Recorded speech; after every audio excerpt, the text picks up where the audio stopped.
Mr. Birdie and members of the board, we do have several items for board discussion this evening. Our first item for board discussion is the High School Counseling Department Advisory Board. At this time, I'll turn it over to Mr. Birdie. Thank you, Mr. Smith. So I received an email from Mrs. Heather Braun, our guidance counselor here at the high school, and she is requesting that someone from the Board of Education join the Comprehensive School Counseling Program Advisory Council. And so I asked Mr. Smith to put it on today's agenda for us to discuss. The High School Counseling Advisory Council, the purpose is to make recommendations regarding student and community needs, to make recommendations regarding the counseling department's response to those needs, and to advocate for and support the school counseling program as a whole. The Advisory Council meets twice each year, and the first one takes place on October 21st. It's actually from 10 a.m. until 11 a.m., and the second meeting would be on June the 2nd, which is a Wednesday, from 10 a.m. to 11 a.m., and they're both here at the senior high school. And she's asking if someone on the board could fill in as a board representative, and she would like an answer by next Wednesday, the 7th. So open the floor up for discussions. If someone's interested in filling that role, I'd be happy to pass the name along to Mrs. Braun. I'll be happy to do it. That's fine. Okay. Is that okay with you? Is that something? That's fine. Okay. And you're available to, okay. I'm not really available on Wednesdays, so I appreciate that. All right, so I will forward your information on to Mrs. Braun, and she'll get in touch with you, and then maybe then after you meet, you could report back to us about what was discussed and what other things the board can do to help the counselors. Mm-hmm. Great. All right, thank you. Mr. Smith? Yes, our next item for discussion is our book study for the upcoming school year. And the board members should have received a copy of the book that we will be reading. I would like to mention that all of our administrators across the district will be reading this book as well.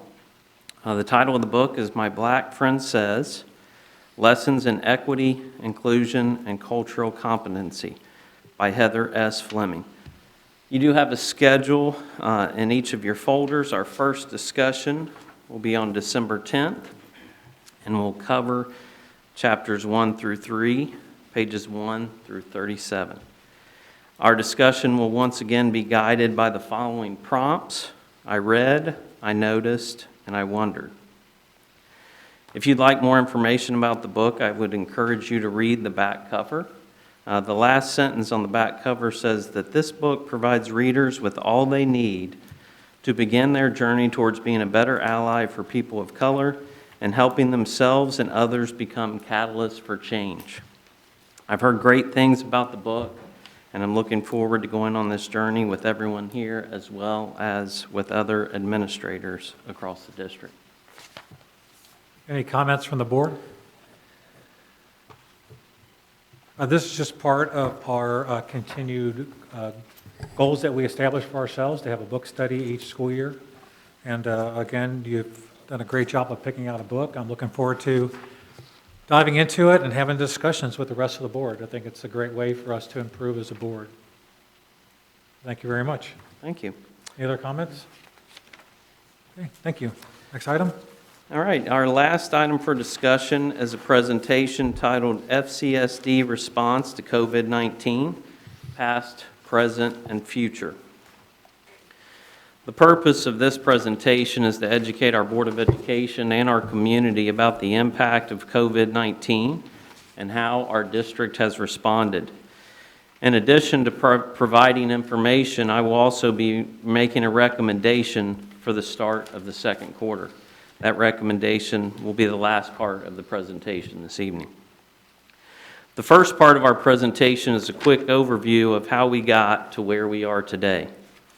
Due to the fear of potential spread in our schools, school districts across the state were ordered to close in the spring. Our last day of face-to-face learning was Friday, March 13th. Initially, schools were to stay closed for several weeks, but eventually they were ordered to close for the remainder of the school year. During that time, all of our employees worked together to support our students and families. 2 examples include remote learning and free lunches. We also discovered new ways to celebrate our seniors. I could go on and on about all of the wonderful things all of our staff members did during that time. In the end, I just want to say I'm very proud of how everyone responded across the district and worked so hard to serve our families, regardless of what their needs may have been. On June 25th, the district announced we were planning to begin the year in a face-to-face model. However, we also shared that things could change in the near future as we were receiving new information, new guidelines, had lots of questions, and often the guidelines or recommendations we were receiving were changing on a daily basis, sometimes even on an hourly basis. On July 2nd, we finally received guidance from the Ohio Department of Education and the Ohio Department of Health. We committed to doing our best to adhere to those guidelines as much as possible as we prepared for the start of the new school year. On July 28th, I made the recommendation to begin the new school year under a hybrid model, and the board approved the recommendation. It was not an easy decision to make this recommendation, and I know it was difficult for the Board of Education members and all of our stakeholders as well. At the time, I truly believed this model was in the best interest of our entire school community for several reasons. First, there was just a lot of uncertainty about what would happen if we welcomed back 10,000 students and 1,000 staff members into our buildings at one time. In terms of a recommendation, I chose to err on the side of caution. I don't have any regrets about recommending a hybrid model to start the year. I still believe it was the most responsible way to start the year because of the unknowns. We have learned a lot. Instead of students starting the year on August 19th, they began the year on August 24th so that our staff members could have 3 days to prepare and collaborate around this new model of instruction. Later this evening, I will discuss the strengths and weaknesses of the hybrid as well as make a recommendation for the start of the second quarter. At this time, I will turn it over to our Student Services Director, Matt Crapo, so that he can talk about student services and how he and his department have responded to COVID-19.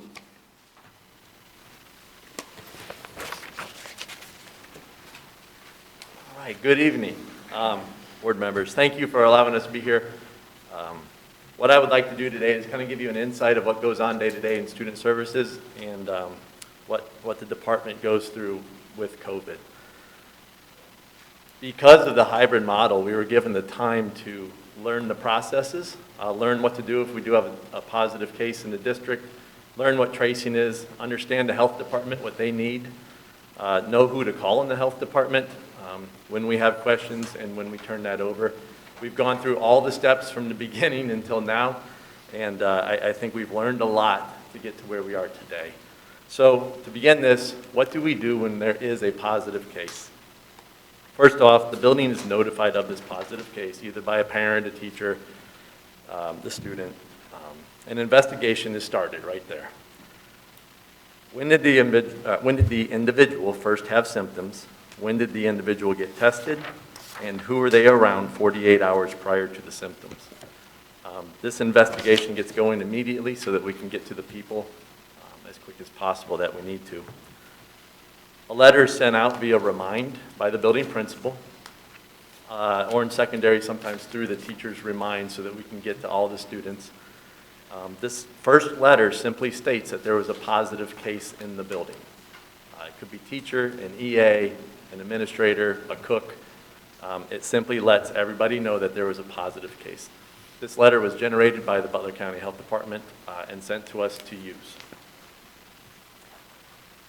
The second case that takes place, after tracing, we determine who has been in the same location as the individual. And I use location lightly because it could be in the gymnasium, in the cafeteria, in the classroom, on the bus. Anybody that was around this individual during the day. These individuals will receive a second letter. We're going to call that the exposure letter, that simply states that they were around an individual that has tested positive and there is low risk of exposure, no need to quarantine at this time. And again, that letter was generated by the health department, and the administration sends it out to those that need it.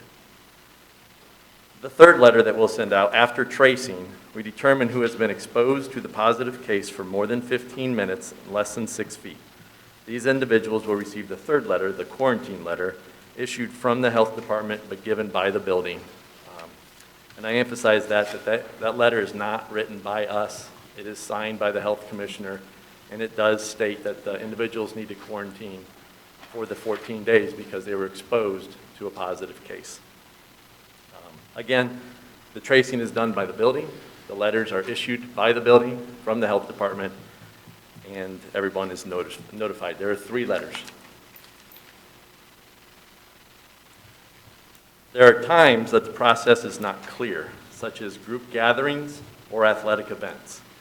In this case, we call the health department and provide the information that they need to start the investigation. We give them all the names, phone numbers, addresses, and event information. The process can take hours or days to complete. Depends on what we're talking about. If we're talking about a simple middle school small event that's taking place after school, or if we were talking about a high school football game where thousands of people were there. In that case, we help the health department and give them all the information they need. They kind of take it over at that point. The bigger the event, the more staff it takes on their end, and the longer it takes to get to everybody. That's why we try to help as much as possible. Through our procedures, all parties are notified as quickly as possible and all information is documented. Again, we've had cases where this took just an hour to complete and others that took days to trace, trying to figure out which individuals were around who. So now that you know what we do for every case, I want to emphasize the only thing that we have to do per the governor's order is simply notify the parents and guardians of a positive case within 24 hours and then notify the health department of that case.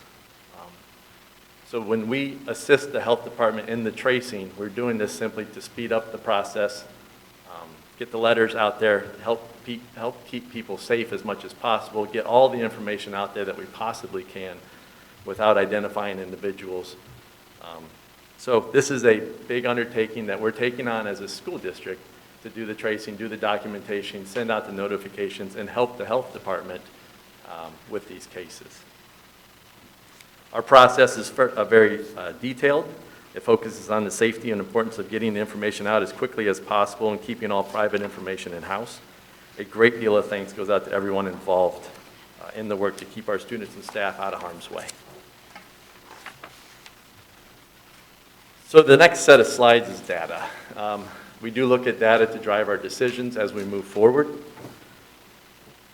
Of the 10,756 students and staff, that number does change daily based on enrollment, so when this was written. 0.251% have tested positive since we began tracking the data. That's 99.749% of students and staff that have not. My department does take on the mental health aspect. To date, there have been 15 referrals for students to receive mental health services. Last year at this time, there were 46. Primary Health Solutions, I did add all 5 years just so you can see a trend of visits from the school to primary health. And that's typically because teachers will notice the student might need glasses or dental pieces or just primary care. We started in 16 with 35. 17 and 18 was a low year simply due because of the start of the school year. 47, 56, and we're down to 37. And of those 37, most all are coming from one elementary. Meal distributions, another area of my department. Excluding Wednesdays, because we've had multiple scenarios of how to get food in kids' hands on Wednesdays. We are currently serving 62% fewer breakfasts to students and 57% fewer lunches than last year. And I mention that because one of the primary pieces of our lunch program is we ensure that students get the fruits and the vegetables in the proper portion sizes, and we know what they are eating at school. If they're not at school and they're not getting our lunches, we don't know what they're eating at home. They could be waking up eating a bag of Cheetos, and we don't know that. So When I say 62% breakfast and 57% lunches, that's literally looking at what we know the child is eating. And the last piece of data that I added to this is I went back 2 weeks for the schools in the area that have gone back full go. And in the packet, I've included Edgewood for 2 weeks, Northwest for 2 weeks, Lakota, Mason, and then ourselves. In the data, there's very few actual positive cases. There are days that you will see when you look at the packet, there are individual schools in individual districts that will have spikes of quarantines. If you look at our particular data, which is posted on the website, but overall, we've had 199 quarantines and 28 positive tests.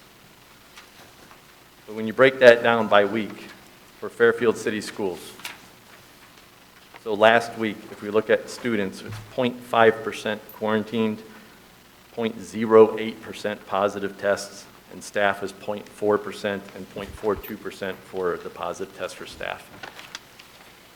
If you look at this week we're at 0.22% for students being quarantined with only one positive case, which puts it at 0.01%.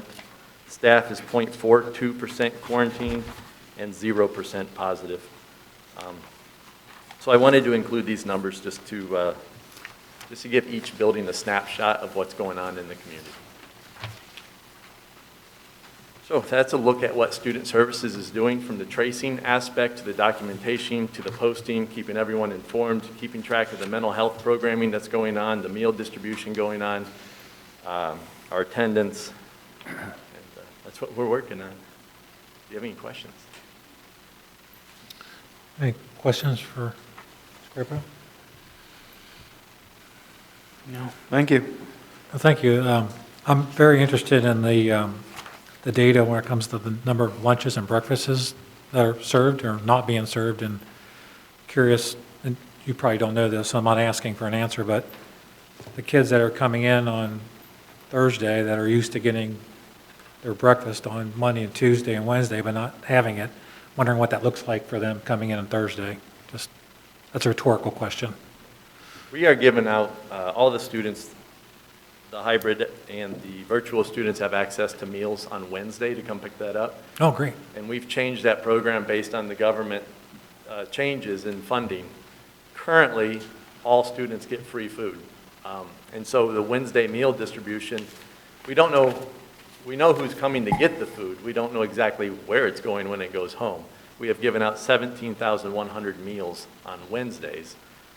So students will come and get 10 meals per, or an individual will come get 10 meals per bag to take home. Okay, With that program. great. Well, thank you very much. This is great data. Thank you. At this time, we'll turn it over to Mr. Martin, our Assistant Superintendent, and he's going to talk to us about human resources.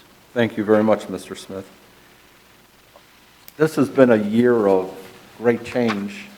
Are there slides still up there? Who's controlling those? Just the next slide, please. Thank you. Like every person, every position, every department in our school, their jobs have greatly changed this year. The same is true with the Human Resources Department, where Mr. Crapo works with students and staff in reporting those instances to the Health Department. HR gets in and works with the individual cases and lets people know what their options are, sets guidelines and dates for them to come and go from school. Our world has changed.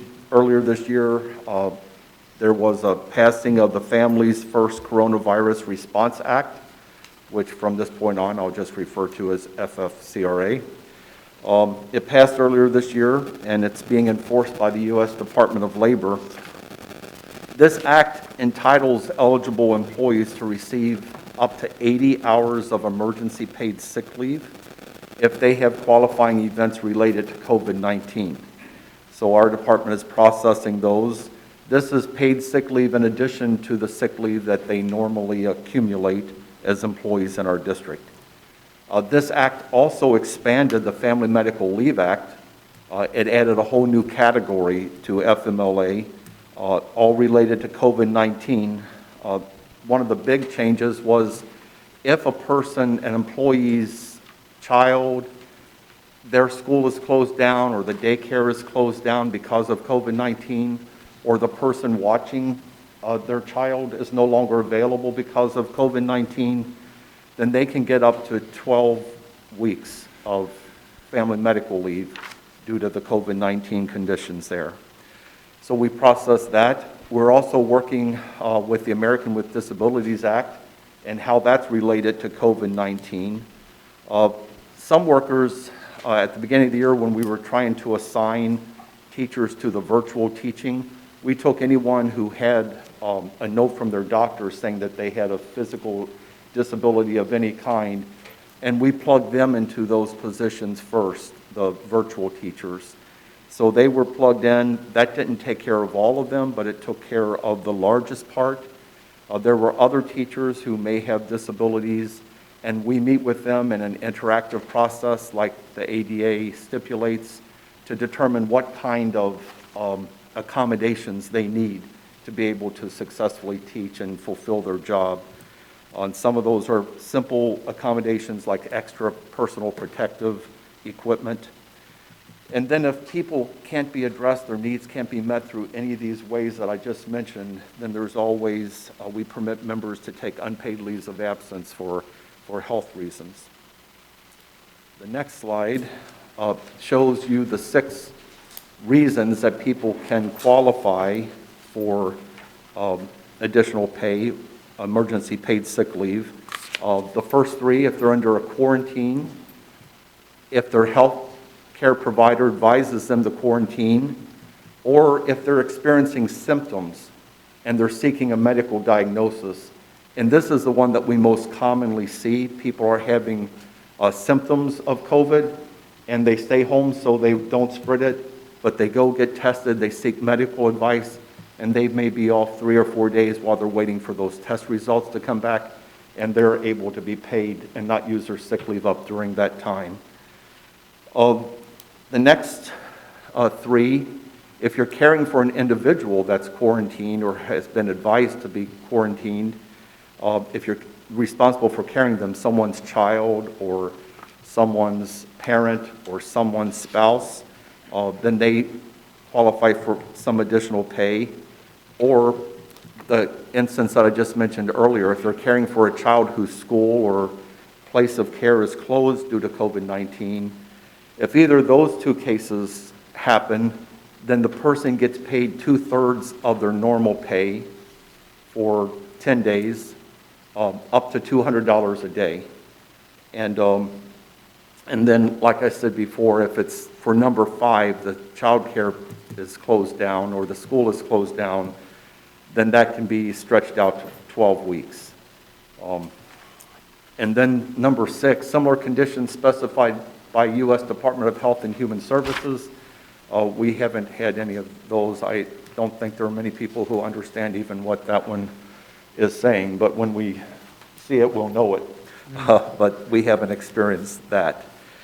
The next slide, it just shows you that this year, 10% of our teachers are entirely virtual. And like I said before, those with doctor notes were given the first opportunity for those positions. But having virtual teachers creates new challenges that we have to address. For instance, we're required to evaluate all of our teachers and staff members. How do you evaluate a virtual teacher who you can't go in and watch? So we're working with existing committees with the teachers and the Fairfield Classroom Teachers Association to make some determination regarding that. The next bullet lets us know that 20% of our staff members are partially virtual.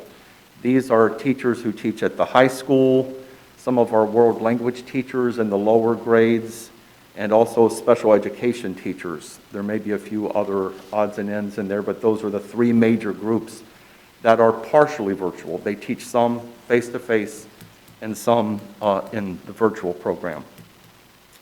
And then just through all of these 6 reasons that I shared with you, I've worked with over 50 professional staff members that have applied for FFCRA so far this year.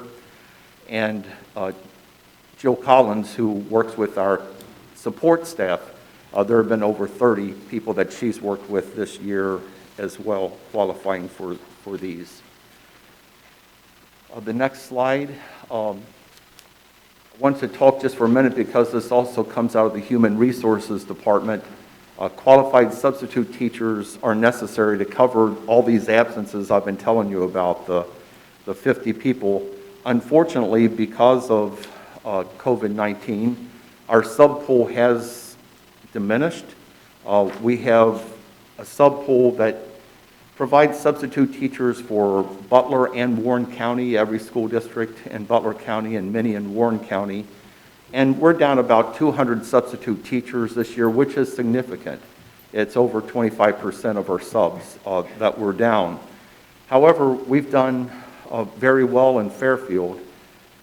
So far this year, the first week, we had 4 vacancies that weren't able to be covered. The second week, 3, the third week, 10, the fourth week, 8, and the fifth week, 16. So it has built up.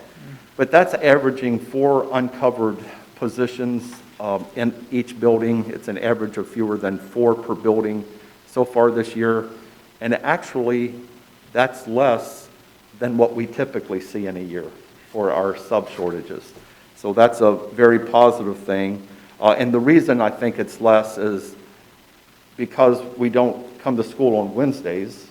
We don't need subs because students aren't here. We don't get subs on Wednesdays. And then 10% of our teachers are at home. They're virtual teachers, so they can work from home even if they're not feeling that well. They rarely take sick days, so that's helped.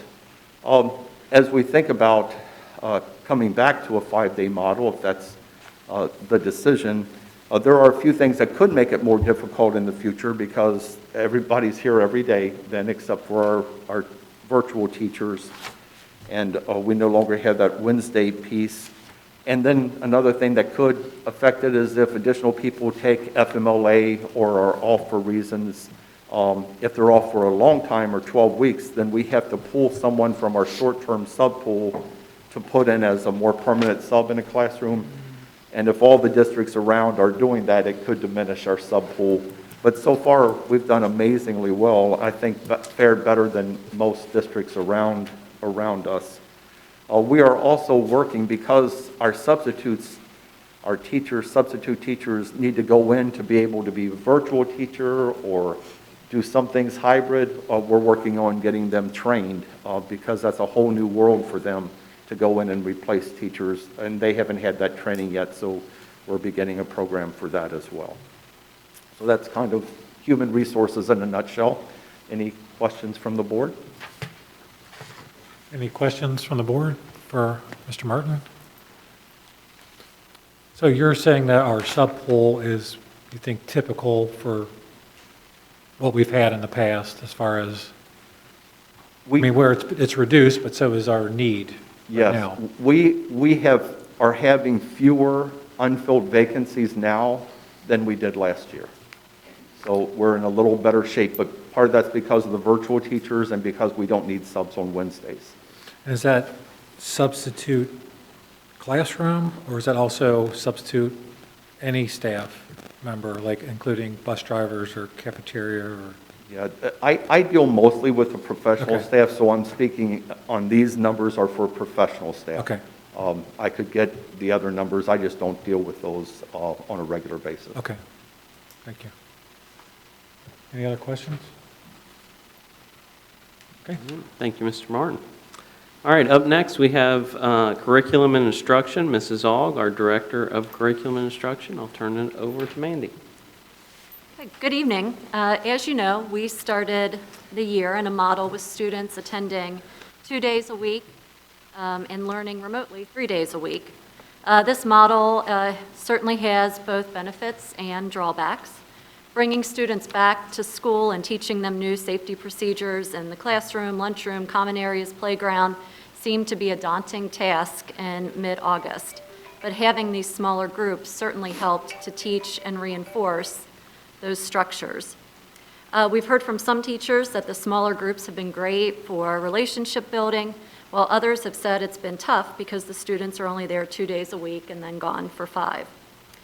One of the things that we did not initially anticipate with the divided groups was that content delivery in the classroom might be faster, and we were finding that it was faster. So the teachers made adjustments for that, but this is an example where most learners were not affected, but some specific student groups were affected because of the faster pace and found it harder to keep up. And probably the main challenge has been keeping students engaged in all 5 days of learning. Again, this isn't an all or nothing. Some students are working at home, but others simply are not. And this is where we have seen some of our student groups struggle the most. This is where we have seen, the 3 days of at-home learning has been particularly challenging for our ELs, special education students, and for our students who need additional supports and resources that are available at school. We have started to look for ways to help to address this now. Certainly if we return 5 days a week, that will help that issue. And then the final bullet point on this slide doesn't relate solely to the hybrid model, but I thought this would be a good time to give a quick update about the one-to-one device distribution. We ordered devices last spring, and the delivery date kept getting pushed back, but they finally arrived in late August, and I'm happy to share that our students now have their devices. As you know, we had only planned to distribute devices to students in grades 9 through 12 this year, but we're able to expand that to grades 6 through 8.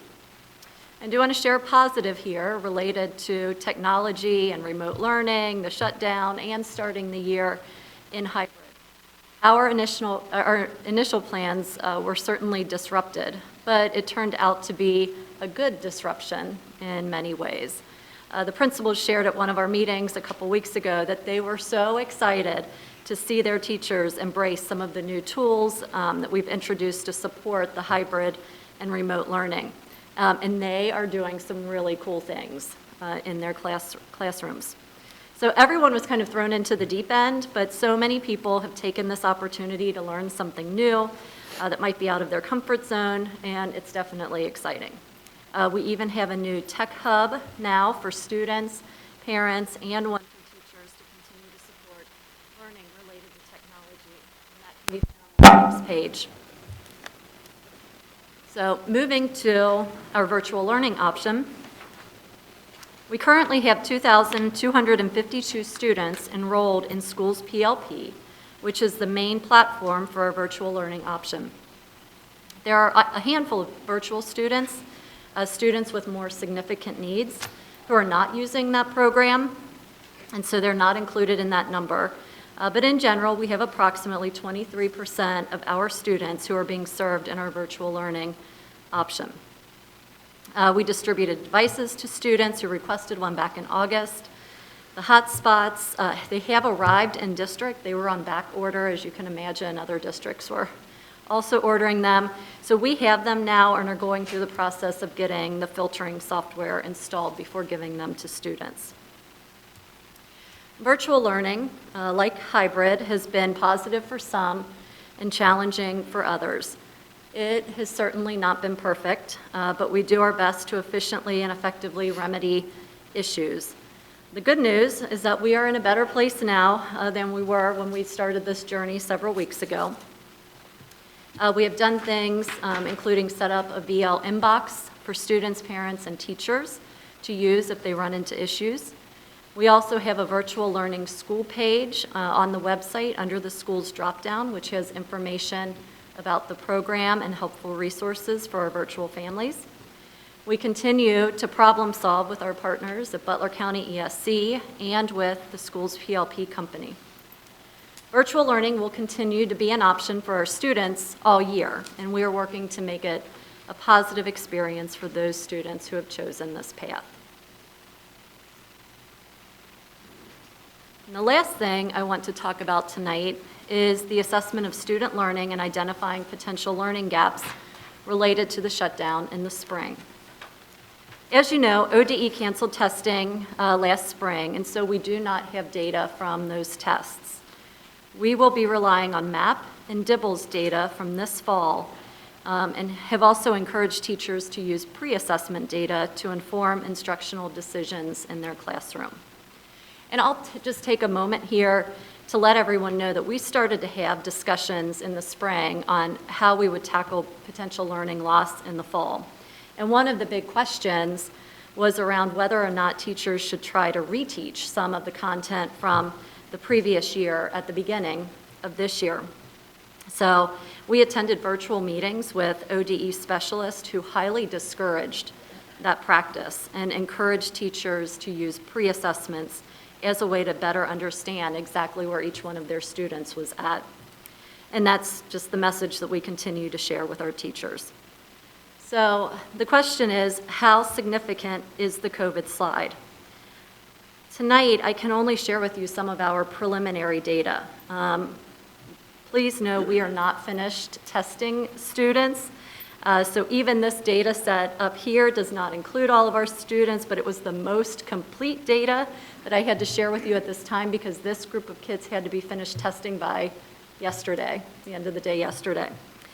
So it also illustrates some of the things that we're seeing from looking at preliminary test results as they come in, and that is some of the gaps are significant, while others are not. So first of all, let's talk about the K-1 data. I know the K-1 data does not look good, but this is not necessarily due to the COVID slide. We changed assessments.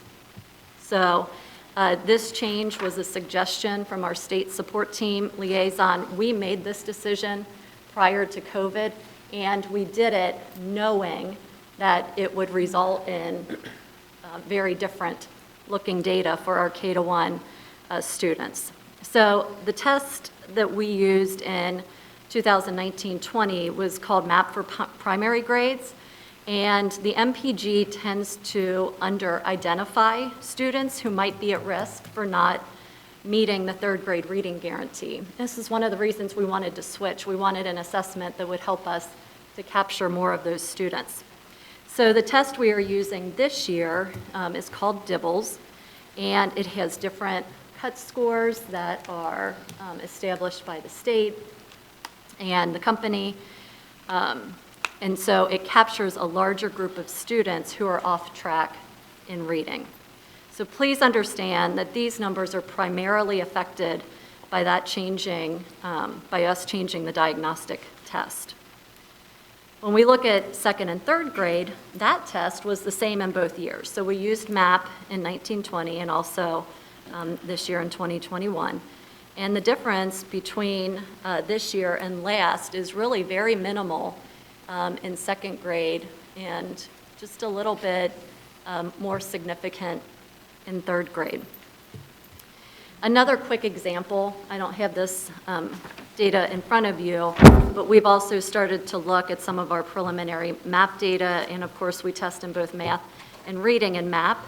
And what we're finding from the initial results is that there's seems to be a more significant slide in math than in reading. So we hope to complete testing by the end of next week, so we will have a much, much better idea of the complete picture at this time. But regardless of those test results, our teachers are already starting to address learning gaps and provide interventions to their students in their classrooms as they would in a typical school year using, those classroom assessments and pre-assessments that they're giving. So on that note, are there any questions for me? Any questions for Ms. Hogg? I have a question. I recall DIBELS being used a while ago for the kindergartners. Did we leave that and now we're revisiting? So we were still using DIBELS, so the state requires a diagnostic test related to K-3 literacy score on the report card. The diagnostic test is whatever test you give first. And we were using, like I said, MPG, and then we were really using DIBELS to do progress monitoring. So So we would use MPG, so every student would take that test, and we would say, oh, okay, well, here are all of the students that are below that 30th percentile, or who are in the 30th percentile. And then we would use DIBELS to like dig deeper to find their foundational, gaps in their reading skills. So DIBELS it just has much more rich data related to those foundational reading skills. And so that's kind of why we gravitated that way, even though we know that on paper it doesn't look great. But we feel like it's better data, actionable data for us and our teachers. And then it takes away that map, which can take several days to give, especially to kindergartners who are so small and they've not used a mouse, and so. I mean, the gap is, wow, yeah. I can understand going to a different assessment, someone seeing it and not really understanding that would be very alarmed. So I think it's good that you're explaining that. I do want to know a little bit more about the MAP assessment as it pertains to our math program. Is that something you can provide the board? I'd like to see that. I mean, is there a general, I don't know, level in which, I guess you could quantify the gaps or the slippage there? So I can tell you a little bit about what we looked at initially. And again, not all of our kids have tested, so we just don't trust the validity of what we pulled in this report completely. So we were looking at the percentage of students who met their expected growth from fall of last year to fall of this year. And we took that back like 3 or 4 years, so we could see on average how many students met their projected growth from year to year.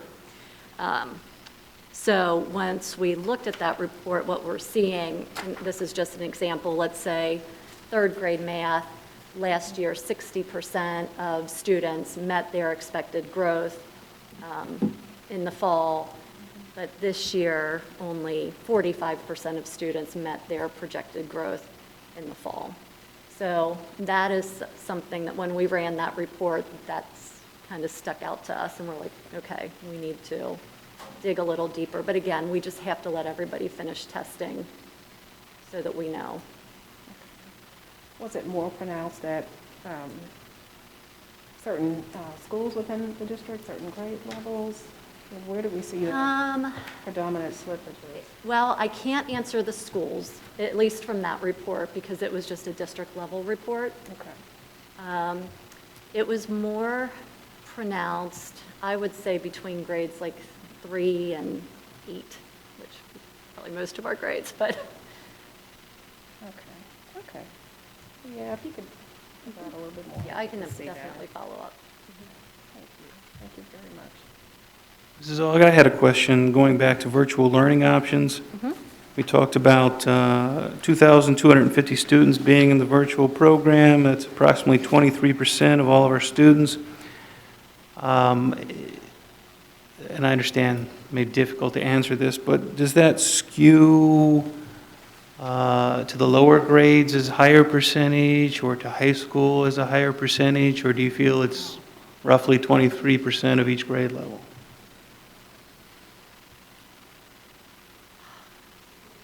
I know, difficult to answer. I'm not looking for standard deviations, just a general.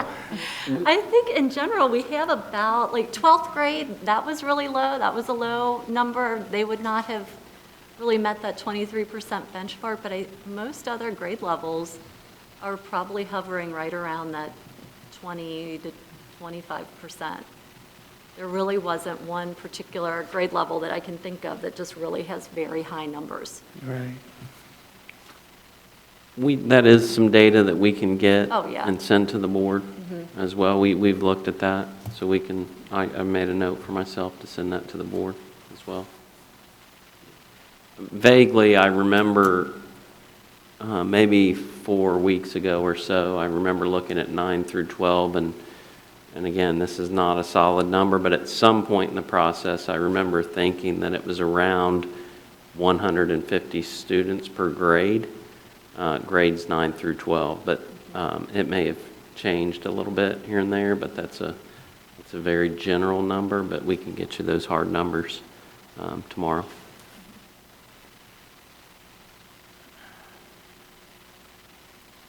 Okay, any other questions for Ms. Aug? I have one more question. Sure, Mrs. Shorter? I'm sorry. You know, in light of some of the information that we have pertaining to, you know, slight gaps, we've got testing coming up in October. We're going to have the pre-ACT, we're going to have the preliminary, the pre-ACT and the PSAT. Is there any discussion within the department about giving the kids some extra resource materials, some extra time and attention that could be utilized to kind of help them? I mean, I know with the test, in some respects, either you know it or you don't, but I'm just wondering if there's something that we could possibly do to kind of refresh some of those areas that may not have been hit upon at the end of the year, but we're coming upon that season where they're going to have to perform on those tests. And then right in February, we have the actual ACT. So is there any discussion about possibly intensifying some of those types of sessions that you guys discussed last year as far as what we were going to do with, I can't remember, I think it was Torch? Yes. Torch So we actually just had a meeting with them last week. Well, Katie Post Official had a meeting with them last week in preparation to give this practice ACT. And to follow up with that, we have professional development planned for high school teachers on November 3rd around that practice ACT data. You know, how do you act on it? What are certain things you can do in your classroom to make a difference?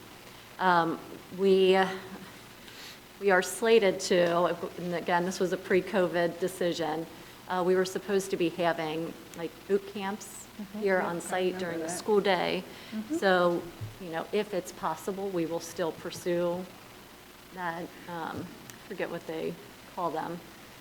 So we'll have that, and I think with those sessions, there's an online component that the kids will have access to.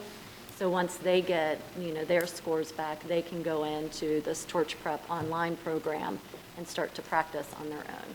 So we do have some things in place, you know, knowing that it'll be possibly an extra challenging year for some kids. Yeah, and one of the things that I was wondering about, there's so few schools that are actually able to administer the ACT, and there are seniors that desperately need to get that test. And I noticed that we are not participating in testing in December. There are ACT tests that are available for December. Is it possible that, you know, the department could look at whether or not we could offer the ACT for December testing? I did not see it listed as, So Fairfield is not a site in I did not December? see Fairfield listed as a site in December. Yeah, that was a question I was going to ask as well. I understand it to be the same case, Belina. Yeah. And it's been like that since February of 2019. That was the last time we administered the test here. And I definitely understand, of course, we could not, but I know that Ross is actually administering the test starting, I think in October. I think they also administered the test in, or basically were a test site for September. And so I don't think Lakota is, but it would really be helpful for our seniors if they had the ability to get some extra testing in lieu of everything that's happened, in lieu of these slippages and just the situation that we're in. I would really like it if we could look at possibly doing that for those kids that desperately need to get those extra test opportunities in. That would be helpful, I would think. Just something to consider. That's it. Thank you. Okay, thank you. Mrs. Gondrum, do you have any questions? I don't really have any questions, but just to sort of touch a little bit on Mr. Bailey's question earlier. And the dean step on, so if anybody in the administration at all, if they're going to send the information out, but I actually did request that information from Mr. Smith about the breakdown.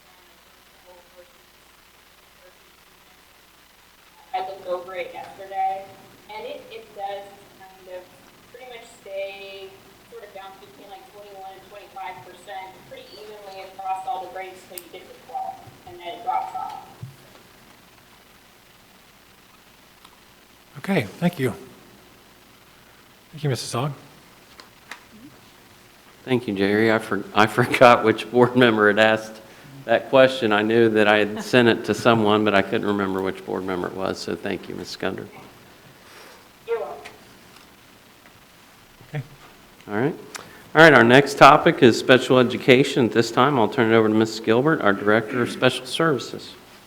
Good evening. Thank you for this opportunity to speak for a few minutes about special education. Just wanted to give you some updates on how we're handling the virtual and the face-to-face kiddos. For a student that has an IEP, they receive specially designed instruction. And that means a lot of small group, one-on-one, reteaching of concepts, providing accommodations. And so we have been able to do that for our virtual students by using Zoom. And it seems to be working pretty effectively. We also used Zoom back in the spring as well, but our teachers are much more competent now, more comfortable with the program, sharing screens, recording it, everything. For our face-to-face students, they continue to receive their specially designed instruction when they are in school. There are some students that also require a Zoom meeting on Wednesdays because they receive extra specially designed instruction minutes, and that's just to make sure that we are providing a free, appropriate public education. The intervention specialists have always collaborated with their general education partners. They do this whether they are a virtual teacher or they are a face-to-face teacher. They are still, for the virtual teachers, they are jumping in to the Zoom sessions with their general education teachers as appropriate. And face-to-face, they go into the classroom and work with the students, not just IEP students, but also those that are at risk. And so that's an excellent support for some extra students. The majority of our students on virtual are utilizing Schools PLP, like Mrs. Ogg had mentioned, but we do have some of our students that are utilizing Unique Learning Systems or OdysseyWare.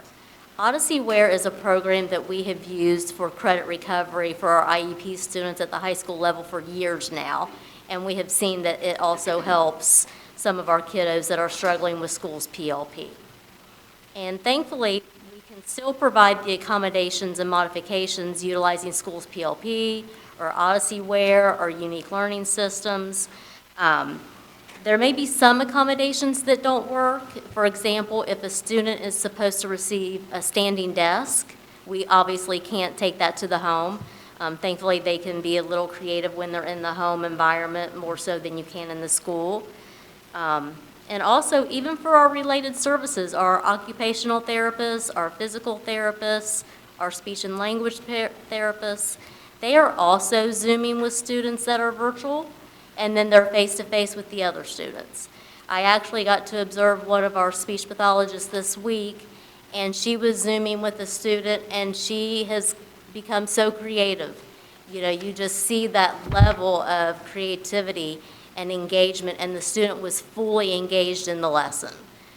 There are some goals and objectives that may not be appropriate for a virtual world. For example, learning to walk up steps or down steps. That we can't do that in a virtual capacity. So when that has happened, we are in the practice of sending home what's called a prior written notice, and that explains that in this format, this is what we're able to do, this is what we're not able to do. And then if there's questions, they'll call our office and we'll work through it with them and see how we can get creative to help the students even more. Do you have any questions for me? Any questions? When you say be creative, so there's someone that could explain to, say, the parent that's at home how to help with the occupational therapy? Or Exactly. Okay. Just take them Exactly. step by step how they could do it? Yeah, Okay. and even providing videos, like utilizing another adult and helping an adult learn how to walk up the steps. They can record that, and then they can send that to the parents. So getting really creative with technology as best we can. Okay. We're just problem solving as we go. This is all new to all of us, Sure. and we've definitely come across some challenges, but the teams are working very effectively, I think, for the most part. Great, great. Any other questions? Mrs. Gundram, questions, comments? Okay, thank you. Thank you. Okay, Mr. All right. Smith? All right, thank you. Thank you, Ms. Gilbert. Next, we have communication, and I'll turn it over to Mrs. Gentry Fletcher, our School and Community Relations Director. Thank you, Mr. Smith. Boy, it's been really interesting trying to communicate in this COVID era, whatever you want to call it. I have relied heavily on my colleagues in other school districts. We all reach out to each other to find out what we're doing, to make sure that we're all communicating in effective ways with our communities. One of the things that we've done is we created a district webpage, a website page that's dedicated to COVID-19, where we provide updates, frequently asked questions, post announcements, that sort of thing, resources, sharing resources. Interesting tidbit of just to share was the outreach that we received from the community about resources that our kids could take advantage of. Food resources, internet, getting that connected, that sort of thing. So that was really good to share. And then contact information, how to reach out to our teachers, our principals, just making them aware of where they could find the staff listing on our website. In late March, we launched the Remind notification system, which replaced our rapid calling system. This has been fairly popular, I think, with our staff and our administrators in spreading the word. And it's been a great way to make sure that our community members and our parents and our students are receiving assignments, announcements, just important information from the district. We rely heavily on social media. We have a Facebook, Twitter, and Instagram account. So we are posting our updates on Facebook, Twitter, and Instagram. But one of the things I want to stress to families is that the website, the district website, is the hub for all of the information. So what I've been doing is just directing families back to our website for all of the, comprehensive information. We do respond to questions from the media, from social media, the phone calls that we were receiving, and also emails that were coming in. So, they're coming from all sources, and I was very either popular or unpopular with some of my colleagues by forwarding some of the questions, because there were a lot of questions. But I have to say that the folks that I work with were very good about getting back with me quickly so that we could make sure that parents had the answers that they were seeking. We use our friends at the news media also to share information. They've been very helpful in trying to spread the word about things that are going on, board meetings that are coming up, that sort of thing. Actually showcasing some of our programs in the newspapers and on the news media. And on a lighter note, we tried to reach out to make it just a little more fun during this stressful time. So one of the things that we did I decided it's important to tell our story, no matter what's going on. So we engaged our families by asking them to submit photos, videos of how their kids are learning. We would get first day of school, virtual kid learners showing off in their pajamas on the first day of school with their coffee mug. Just something to make the folks smile about such a uncertain situation that we've all been facing. Parents were very responsive to that. They like sharing what their kids are doing, showing how their kids are learning, showing their setups with their at-home learning. So we're just going to continue to build on that. We have to kind of keep it light sometimes because I know this is very stressful for everyone. And that's pretty much what I've got. Does anyone have any questions? Any questions for Ms. Gentry Fletcher? I do have a question, and this might be a question for Mr. Crabo, but as you spoke about launching Remind notification systems, and so when those letters need to go out that you spoke of, those aren't letters that go through the mail, are they, and do we do anything through the Remind notification system? We are sending those. The principals are sending out those letters through Remind. Yeah, Yeah, much faster. yeah. Okay, sure. And we can see the impact immediately. So I can track, the amount of time that it got there, who got it, who didn't get it, and if we need to reach out to that parent where it might have bounced back, just to make sure that we have updated contact information for them. It's a great system. It's very, very rapid in terms of turnaround and troubleshooting, so. Great. Any other questions? I just have one. I know a few years ago, we updated our website. Yes. And so you feel that we should reevaluate it? I mean, because of this pandemic that's going on, has it been the useful tool that you envisioned it to be? Is there things that we need to do to upgrade it? I have actually, just from the things that we want to try to do with, in this time, I've kind of looked at other websites just to see what they're able to do. So we might need to look at adding some features. There are some features that we have access to that may cost a little bit more money that I would be willing to look into just to kind of enhance what we're able to do in terms of communicating and spreading the word and keeping information current and easy. So, Okay, great. Well, thank you very much. I appreciate it. sure, thank you. Thank you, Ms. Gentry Fletcher. Up next, we have the business office. This time, I'll turn it over to Mr. Penny, our Director of Business Operations. Thank you, Mr. Smith. I'll begin with cleaning and disinfection. Since the beginning of COVID-19 pandemic, one of our primary focuses has been establishing a safe environment for students and staff. We established a foundational plan for cleaning and disinfection early on, which was part of the presentation in July. This plan focused on defining types of cleaning such as routine cleaning versus supplemental cleaning, as well as defining the need for real-time cleaning and establishing other points of emphasis in response to the pandemic. This plan was built to be agile, so it can be used to transition from hybrid to the face-to-face model.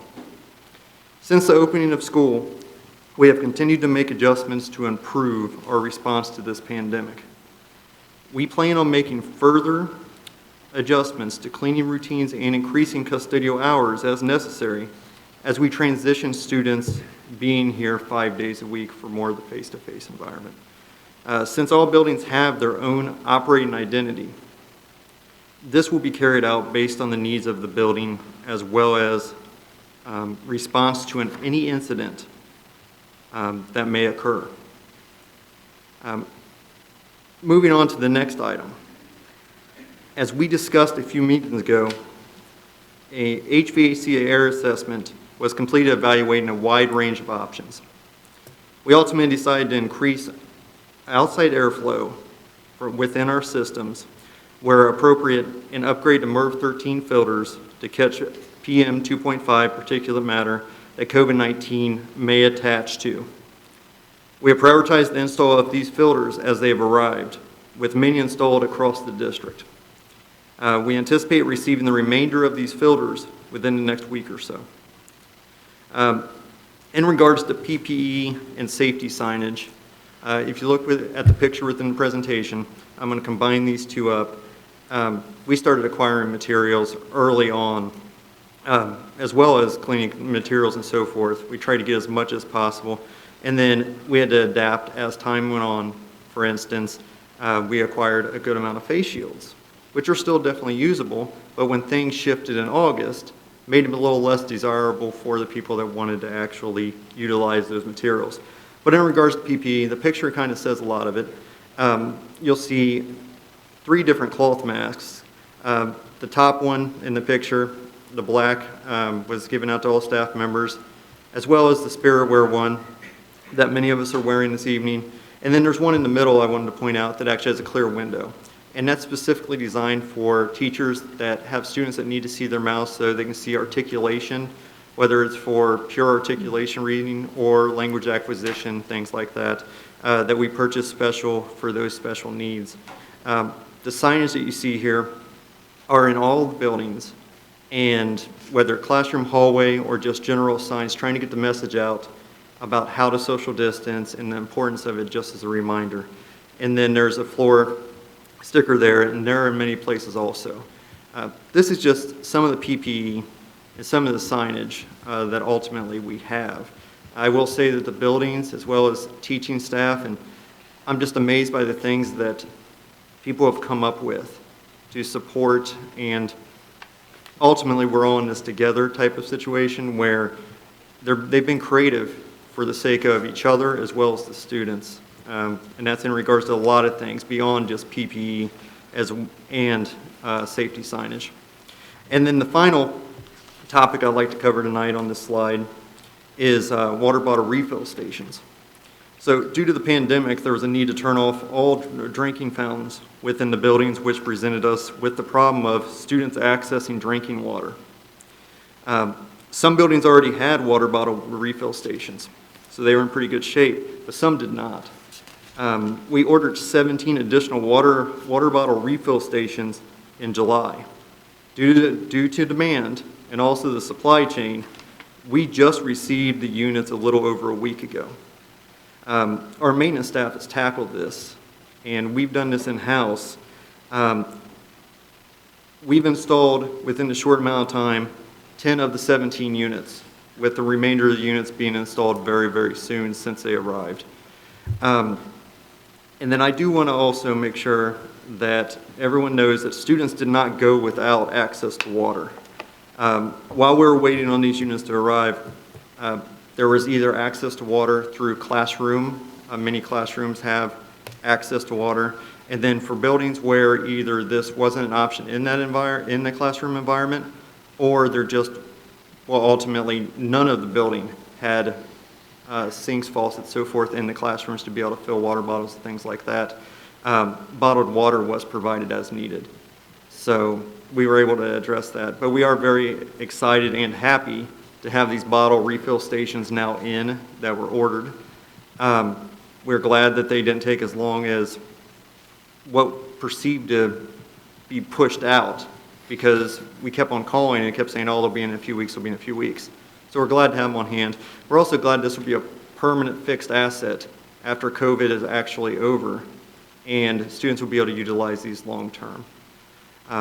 That completes my items for this evening in regards to this. I'd like to open up to any questions. Any questions for Mr. Penny? Yes, just a couple. Sure. Yeah. Mr. Penny, thank you for all the work that you've done in this area. We appreciate it. You said that you've already received a number of the MERV 13 filters, and they've been installed at various buildings. Have you noticed or have you seen any problems with the pressure drop as we spoke about it before? I mean, is everything working out okay? We have not at this point, and that's a great thing. Very good, very good. And so how many more are on order? You said you've received about 60% of them, is that right? I don't know for sure if I said the exact number, We've received a good amount of them, and we project the rest of them will come in soon. I know that we've installed more than we're waiting for by a good piece. But as far as actual numbers, I don't have them. If you would like me to check in and I could get back with you. I would really like to know which schools, you know, we decided on a number of schools that were able to handle it. I'd like to know which schools were on that list that will have them versus the ones that won't. Okay. You mean when they actually arrive? When they actually arrive, the ones that can be installed versus the ones that can't. It was my understanding from your previous presentation that there were some buildings, I'm not sure if it was Creekside or Crossroads, it was my understanding that there were 2 buildings where the system was too inefficient and there was not going to be the possibility of updating to MERV 13. That was what I thought you said. If that wasn't correct, Well, please. going through the first presentation, that's what we thought, and then we had additional testing done on the pressure drops. And I would have to see if there was any that we weren't able to get those actual filters for. But as far as the orders that I placed through, they were for all buildings. Okay. Which was an excellent thing. That was the really excellent part of that second presentation we went through, doing our due diligence to make sure we had the best solution. So that's a great thing. Yeah, that's really good. And so the increased airflow that you were going for, I think it was at South Elementary, where you were going to actually have to pump in some additional air. I can't remember which building it was. It was a few buildings, but it was North Elementary. Okay. And there were certain units that we couldn't bring in as much fresh air as far as the balance, and it depended on the unit, the age, and the controls. Okay. So our HVAC techs were able to go and within certain units, adjust to allow more fresh air in. But at the same time, we wanted to make sure that when the weather does shift to a colder environment, we want to make sure, I'll use the word environment again, that the unit can keep up to be able to keep it comfortable enough for students to actually do well and be comfortable, and teachers. The positive thing about all this is adding that MERV 13 filter that we were able to see that we could have put in that's going to help with that PM 2.5 as well as other things. And at this point, we don't see having issues. That in conjunction with bringing that extra fresh air in is a good solution. And if we find that there's an issue as we go on, then we'll just address it as such. But we can only go with the information we have now, which is looking really good. Which is awesome, which is awesome. My one last question pertains to face masks for teachers that might have special needs. For those, not special needs, but an increased level of health risk. Did we ever look at whether or not there was the possibility to obtain some KN95 masks or an N95, type of mask for them that also attacks at that PM 2.5 particle level? Is that something that we're still going to look at, or just a bulk order to provide that extra level? The cloth masks are good, but if you're looking at going to extended days, you'd want to, I think for the higher risk people, they might want to pursue something like this. I'm a high-risk person. So I think for that extra level of safety, that is something that might be a good idea. It is difficult to wear for an extended amount of time, I will definitely tell you that. But I think it's a filtration of 95%. So you've got 3 levels of protection there that could be included for those high-risk persons. And I'm just wondering if that's something that, that we're possibly even thinking about, depending on whether or not we go to this full-time model. Is that a possibility? Based on conversations that have been had, we do have some KN95s available. As far as the volume, it's relative, as far as per request. right now at this point, unless you're actually in like a nurse position, so forth, they're available per like a special accommodation. And there hasn't been anyone reach out with the special accommodation request for that. The other thing, the actual filters that would go in these masks, Yeah. again, volume is relative, but there were units purchased, so we do have some on hand. I can't remember off the top of my head how many that we purchased. We know those are consumables, so they'll go quickly. I want to say it was a pack of 100 to get us started. And that's another thing, at least in my mind, there could be more discussion. Ultimately, it's for special health accommodations when an accommodation is requested through, for instance, like human resource, so forth. Okay.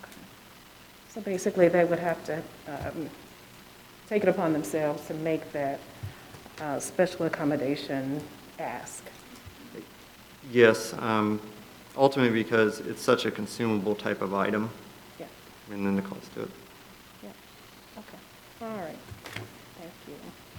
Mr. Penny, I had a question. I apologize. Just so that I'm clear in my thinking, if we were to consider going back, you talked about the cleaning and the disinfection. Could you elaborate on that again? Did you say that we would have access to more staff, or how did you put that? Well, we would end up building it off of the foundation that we had, that foundation plan we put in place. So at this point, we'd be still continuing to use our current staff.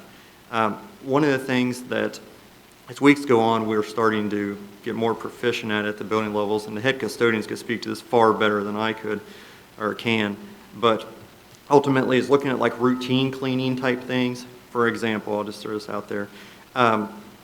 Things like doing sweeping of the floors every evening. Well, doing like a light sweeping, things like that is crucial. You don't want trash or replace and so forth. But at the same time, if you can take and shift some of your routine responsibilities and shift it over to that supplemental cleaning area, which supplemental cleaning would be for things like disinfection, flu, so forth, we're talking about trying to shift, and we've been doing this, many buildings have been doing this, and it's shifting so maybe every night you're not hitting on the routine cleaning because it's just not as essential as the supplemental cleaning is, and then trying to get the other disinfection completed as much as reasonably possible. Also, just with supply chain and scarcity of materials, we have a good amount of materials. So we're good in that case. We never know with a pandemic still active if those materials may dry up or so forth and it'd be hard to get, but we're good on materials at this point. With that being said, if we know that there's areas that have been disinfected through everyone working together as a team approach, like in classrooms and so forth, the communication between that head custodian and the teacher or so forth says that that area has been covered. Them coming back through and disinfecting on top of it actually not effective for time because they could be doing something else with their scarcity of time, as well as being able to take and reserve that chemical. So also the different type of cleaning materials that we have acquired, whether it's 1 minute kill time to 10-minute kill time type of supplies that have been provided out across the buildings to try to do real-time cleaning, as well as, you know, like I said, we're all in this together type of situation. It's really selective on what the need is in regards to getting the building clean. We have the electrostatic machines that can spray and so forth.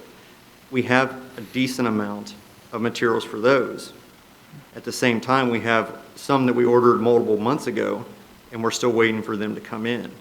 So we're just strategic in how we're actually using the materials and the way that we're actually trying to get everything disinfected in different ways.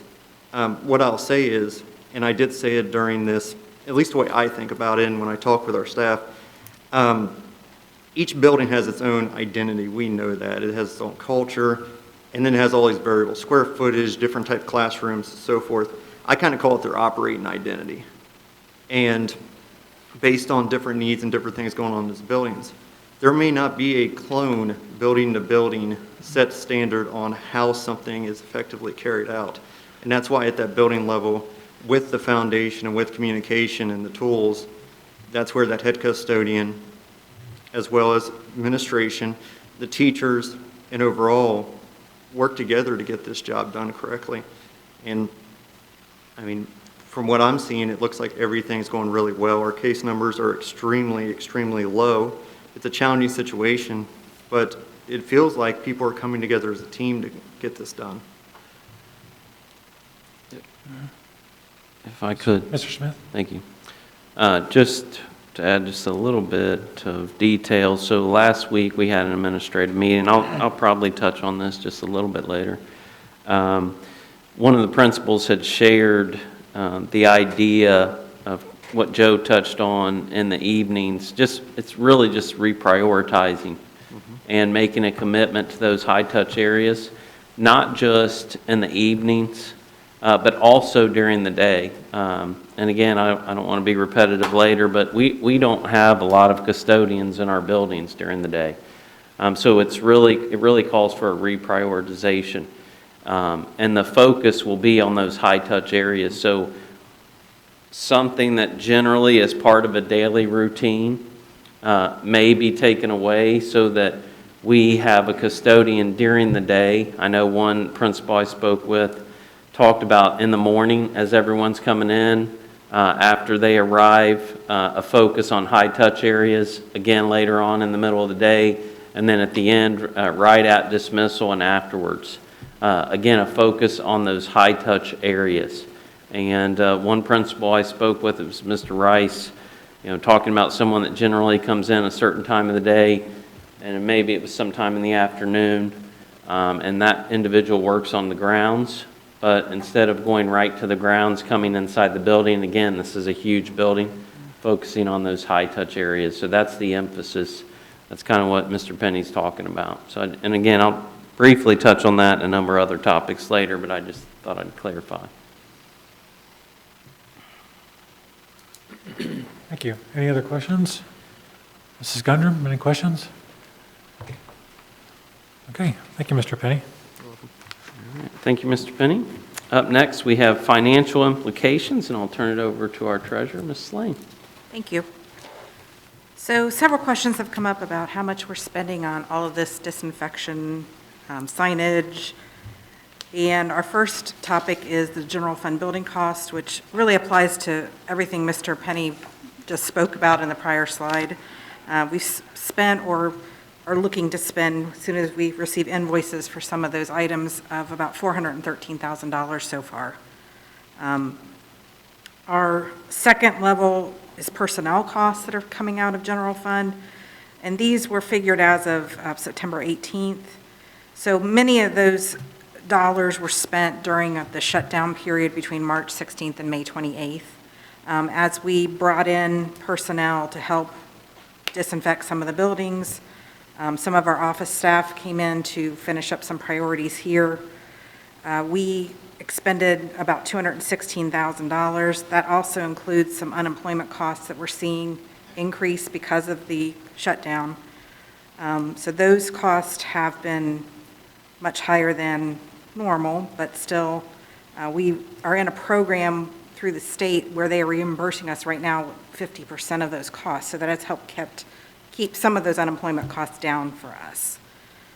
Our third financial implication is money that we have been spending, that we've talked about here several times, about CARES Act money, Coronavirus Relief Fund money, our Broadband Ohio Connectivity Grant. Those monies, as you see with the items listed there, mostly go to technology. Our virtual learning licenses are included, and that's about a little over $1.6 million so far that we have spent or will be spending before too long for those items. The last item we have is our meal service program, which was phenomenal during the shutdown with the distribution of food to our students and families. Of course, cafeteria workers had to come in and help bag those items together, as well as some volunteers. We are still incurring costs with that, with the pickup on Wednesdays. But fortunately, the USDA is paying for all of that, reimbursing us for those costs of the food and personnel. That program, just within the last 2 weeks, has been expanded through December. For us, it'll run through December 16th. unless USDA runs out of funding. But right now, we're continuing to receive reimbursement for those items.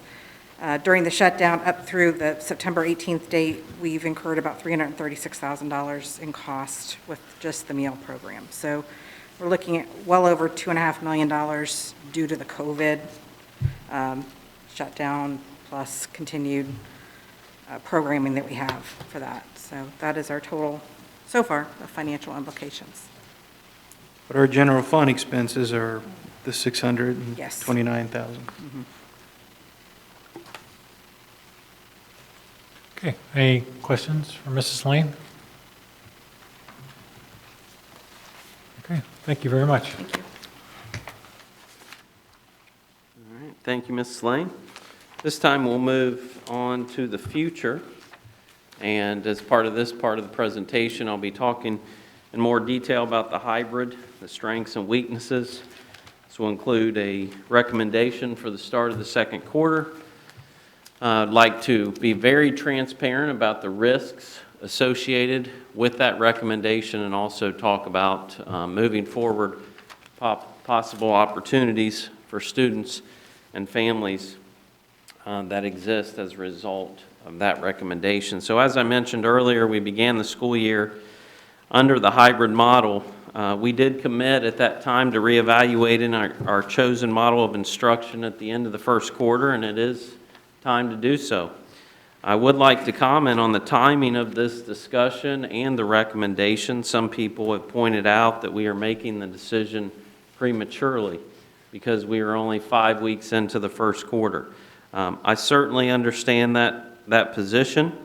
At the same time, if we make the decision 2 weeks later, we'll only be 2 weeks out from the start of the second quarter, and generally, people may question why we waited so long and that more time is needed to adequately prepare for a smooth transition.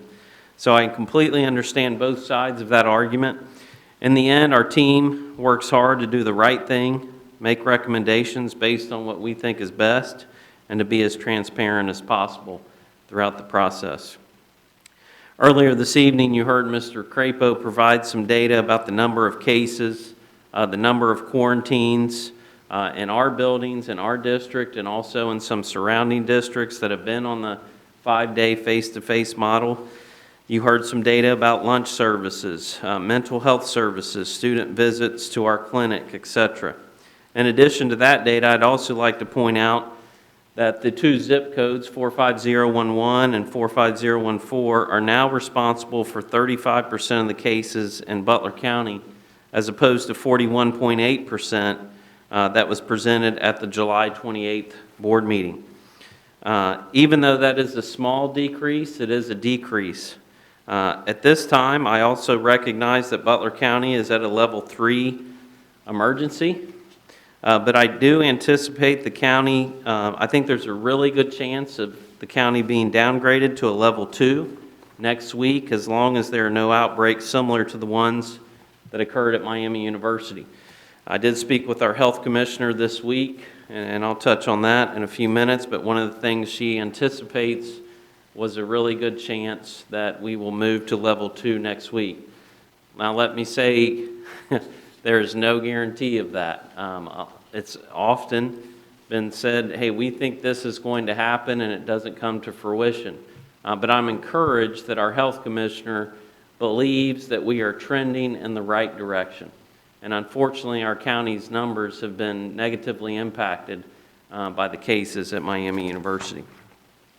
So at this time, I'll continue to talk a little bit about the strengths and weaknesses of the hybrid model. The hybrid model has served us well, mostly because of our staff members' commitment to serve our students to the best of their ability, regardless of the circumstances. You heard a lot of positive things this evening, so a lot of positives about things that are happening in our classrooms and in our buildings. I cannot thank our staff members, all of them, professional and support staff, enough for their willingness to adapt to a new model of instruction and make it the very best that it can be. We have been able to socially distance in hallways, cafeterias, classrooms, buses, etc. because of the hybrid model.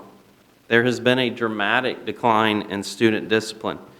And that was something that we really, as a district, hadn't considered. We hadn't talked about that, but the numbers have been very, very small in terms of disruptions. Teachers have been able to provide more students with individual attention as a result of the low class sizes.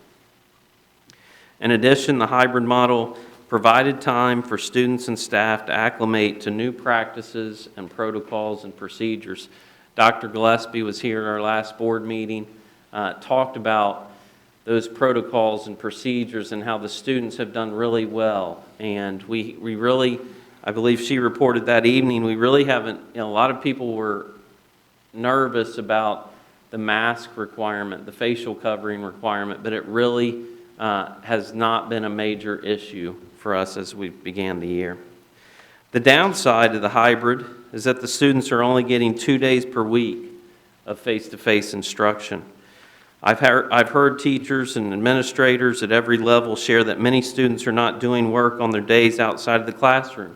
Now, to be fair, I have had some teachers share that many of their students are showing improvements in that area, that they are starting to work or are working outside of the classroom. On the other hand, the district has heard from a large number of parents about how this model is not meeting the educational needs of their children. And I want to be clear about that statement. This has nothing to do with our staff members. This is all about the model of instruction. It's all about the fact everything is going back to that 2 days per week of face-to-face instruction. And as I have mentioned and will continue to do so this evening, our teachers have gone above and beyond. All of us, students and staff alike, have learned new things that have made us better, and one of our speakers referenced that earlier this evening. I think we all know that 3 days of at-home learning cannot be compared to 2 or 3 additional days of face-to-face instruction in front of a teacher. This is a huge downside to the hybrid, as we are an educational institution and our primary responsibility is to provide an excellent educational program to all of our students. As a result, I am recommending that the Fairfield City School District return to a schedule that allows our K-8 students to return to face-to-face learning 5 days a week at the beginning of the second quarter. This same schedule will also allow our students in grades 9 through 12 to return to school 4 days a week, Monday, Tuesday, Thursday, and Friday. The reason for the different schedule is simply because our grades 9 through 12 teachers are currently serving all students, both face-to-face students and virtual learners, while almost all of our grades K through 8 teachers are either teaching only the face-to-face learners or the virtual learners. I do want to clarify, we do have a very small number of teachers at the K through 8 level that are doing both. And it's a very small number, but our staff, we are working to work through those individual situations.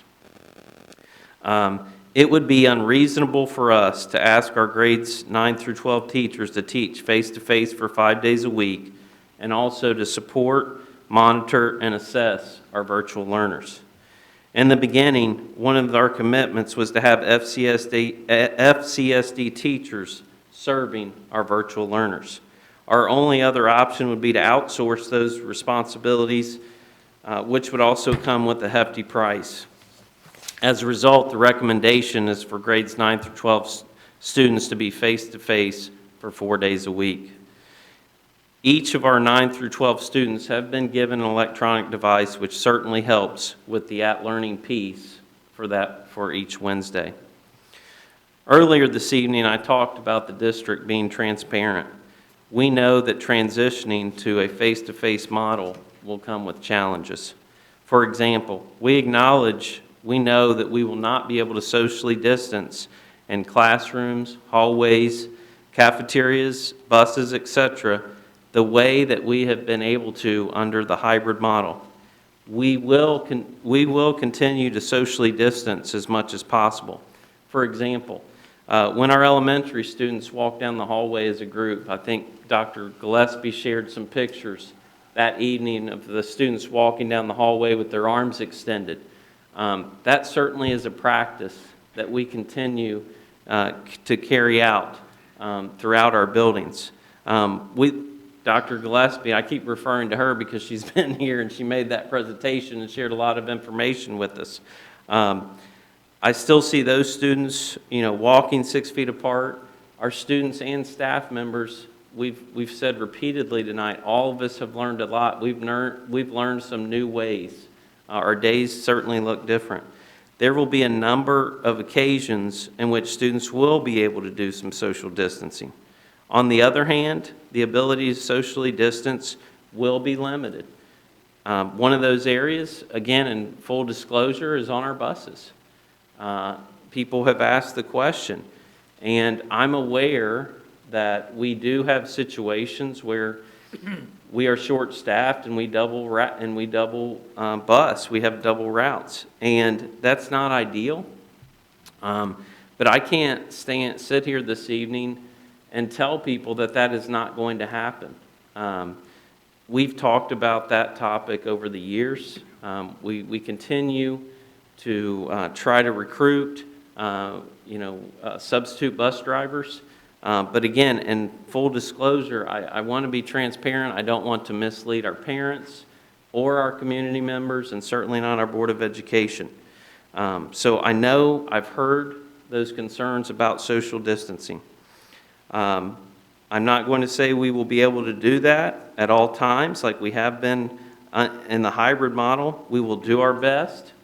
But in the end, now that the parents know that our social distancing will not be as effective, they have to make a decision if this recommendation is approved as to whether or not they are comfortable sending their children to school or having them ride the bus to school each day. We do, as we mentioned this evening, we do have approximately 23% of our students in our virtual learning program, so that does help. But as I mentioned, I certainly don't want to mislead anyone. I've received questions about the fact that we are socially distancing in this board meeting this evening more effectively than we will be doing under a 5-day face-to-face model, and I'd like to just comment on that topic. We have the ability to social distance more effectively this evening, so we are simply taking advantage of that opportunity. Just as our students in the hallway will take advantage of the opportunity to socially distance there. There will be times when our students and our staff members are able to socially distance in that manner, but there will also be times when they are not. When a classroom of students are walking to the lunchroom or to a special, they will be able to social distance more effectively than they can in a classroom. So once again, we will continue to socially distance as much as possible, but I just want to make sure that we are very transparent. I recently spoke with our health commissioner and shared that this recommendation was being made. She emphasized the importance of everyone wearing masks. She believes that we have not seen the outbreaks in schools across the country that were anticipated because of our facial covering requirement. Our students and staff members have done a great job in this area and will continue to wear facial coverings. We will continue to have sanitizer available. And I briefly mentioned this evening earlier. I can't promise that desks will be cleaned every time a student leaves the classroom. If you think about just this building alone, there are probably approximately 2,000 or over 2,000 desks, and we simply do not have the staff available to do that. We have provided each of our classrooms with cleaning supplies, and like I said, we're making a renewed commitment to provide extra attention to those high-touch areas. I also would like to talk a little bit about how the face-to-face model could result in a higher number of positive tests and quarantines. There is no way to accurately predict what will happen when we come back to a face-to-face model. During the summer, I met with health commissioners on a regular basis. We were told that we should expect to shut down our buildings within 2 to 3 weeks, even though we were going to be opening under a hybrid model. This scenario simply has not played out the way that the experts predicted. In addition, we have neighboring districts who have been offering 5 days of instruction, and it has not been necessary for them to close their buildings. I've talked to some leaders in some of these districts, and they have given no indication that they are discussing changing their instructional model.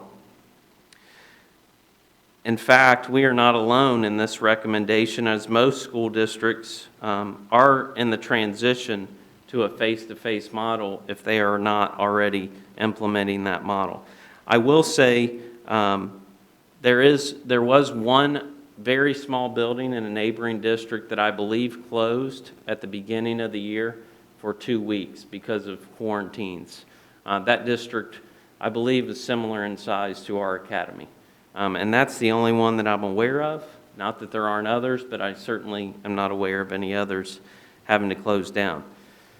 I will also, at this point, I know Mr. Crapo provided data about other schools and also provided data for our district. You can see, if you look at last week's data, there are a lot of zeros and ones, but in full transparency, you see a 31 for students that were quarantined at Crossroads Middle School.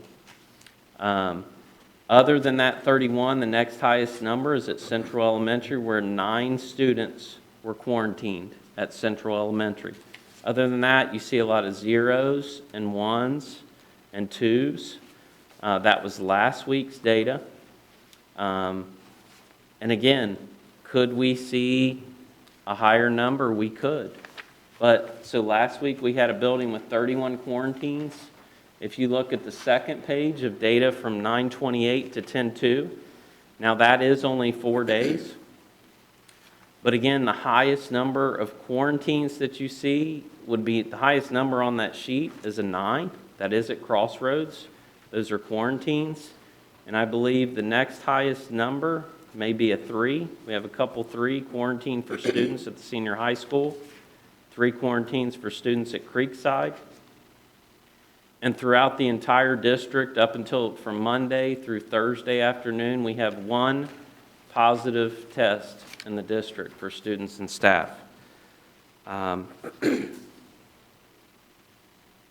That is part of the reason I think that we need to consider taking the next step.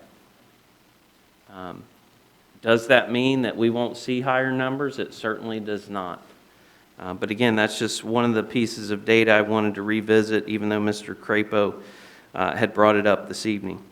I also want to recognize the fact that some of our neighboring school buildings who have had some issues with the number of quarantines.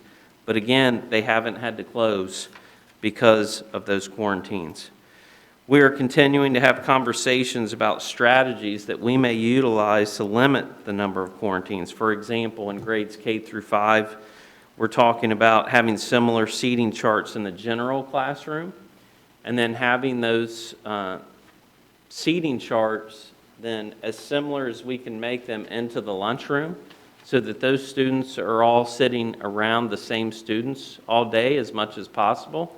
And then also creating seating charts in grades K through 5 in their elective classrooms that are similar to the seating charts in their general classrooms. Again, the idea is to keep students close to the same students throughout the day as much as possible. I also want to publicly acknowledge that the possibility that we may have to close a building here or there for 2 weeks due to quarantines and/or positive tests. We simply don't know. While we can say that it hasn't happened in many of our neighboring districts, it is a possibility. This is a risk we must be willing to take if we want to transition to a face-to-face model. I believe that many of our parents and families would agree it's a risk worth taking so that we can provide that excellent education program that I referenced earlier this evening for our students and our families who we are serving. The district has received a lot of questions about students who have chosen to begin the school year under the hybrid model. Will they have the option to transfer to our virtual learning program if, in fact, this recommendation is approved?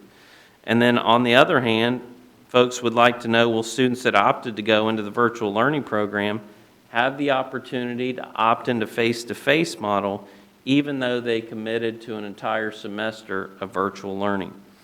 In a perfect world, we would love to accommodate every single request. However, we cannot promise that we will be able to do so. Families, all families, will have the opportunity to request a change of placement for the second quarter. This is another area in which, again, I want to be very transparent. This is only a request, and we will fulfill as many requests as possible. Having said that, changes may be especially limited in grades K through 8, given our current staffing structure for in-person and virtual learning, but we have a lot of flexibility in grades 9 through 12 due to the fact that our teachers are serving the virtual learners and the face-to-face learners. So it's much more interchangeable versus K to 8. We really have to watch our numbers in the K to 8 model to make sure that we don't have to add any additional staffing. In addition, we cannot guarantee a device to any student who makes the transition to virtual in grades K through 5. We don't know how many families may make that request. There's just a lot of these kinds of things. They rely on what's happening over in the other world. So if we have students who want to transition from virtual to face-to-face, then that would be an extra device. So we will do our best. Again, we also have those devices ordered, but everything, as Mrs. August said, is behind because of the virus. Parents do not need to do anything if they are happy with their child's current instructional placement. So they don't need to fill out any forms. If their child is face-to-face right now and they want their child to continue within the face-to-face model, they don't have to fill out any forms or do anything. For parents who are considering a transition to the virtual learning program, I would encourage them to go to our website, read the FAQs about the virtual learning program. They can go to the virtual learning page under schools on the website for more information. There will be an updated FAQ. There's a link to click on a demo. I encourage parents who are considering going into the virtual program, I encourage them to talk to other parents who have children in that program. Please take the time to educate yourself about the program. It is not for everyone. I cannot emphasize that enough. It is, if you're considering that move, if there's one piece of advice I can give you, do your research. We've heard tonight it has gotten better, and kudos to Mandy and her department for all the work they've done, and our staff members out there for working so hard, working together. Mr. McKinney's nodding his head, his crew as well. It's a group effort. It's gotten better. Some people are okay now. They're feeling much better about their decision. They're okay. Some people are still struggling. And so that's why I just encourage people, if they're considering that transition, to really do the research. If the board votes to approve this recommendation this evening, there will be information on our website tomorrow about the process to request a change of placement. All requests must be submitted by Friday, October 9th at 5 p.m., and parents will be notified by their child's school as to whether or not their request can be fulfilled. In closing, I want to acknowledge that this recommendation, like the others, has not been taken lightly. I know that we have parents concerned about the safety of their children. I know that we have employees who are concerned about their safety, the safety of their students, their family members, and loved ones. And I want everyone to know that this recommendation does not mean that there is a lack of concern about public safety. As public servants, we are called to serve. And I'm making this recommendation because our students and our families need us. And I truly believe that our employees are essential. There's a lot of talk about who is essential. I believe that all of our employees, not just teachers, every single one of them, bus drivers, educational assistants, cafeteria workers, every single one of our employees is essential in my opinion. And honestly, in my opinion, our staff members have always been essential because we are responsible for providing a free and public education. And now that we are in the middle of a pandemic, essential takes on a whole new meaning. I also know we have a lot of students, parents, and staff members who want to come back to school 5 days per week. I'd like to thank our students, parents, and staff members for their patience, their understanding, and flexibility. I'd like to offer a special thanks once again to all of our employees who are on the front lines, working with our kids every single day. And I'd like to thank our administrators for their leadership during these very difficult times. I'd like to thank the Board of Education for their trust and their willingness to be open-minded. I love the fact that our Board of Education members can have discussion about a topic, agree to disagree, and do so in a civil manner. And last but not least, I'd like to thank the members of the administrative team who are here this evening for all of their leadership and dedication. All of our jobs, the folks that are here tonight, the people in the classrooms, in the cafeteria, on the buses, our technology department, all of our jobs have changed. And it's all COVID-19 all the time, 24/7. We have spent hours and hours discussing, analyzing, problem solving, etc. So it truly is a group effort. All things considered, I am making a recommendation to return to the face-to-face model of instruction as defined in Exhibit A, which each of you have in your folders. It is titled Fairfield City Schools Instructional Models. At this time, the leadership team would be happy to answer any questions you may have about this presentation or the recommendation. Thank you, Mr. Smith. Any questions from the board?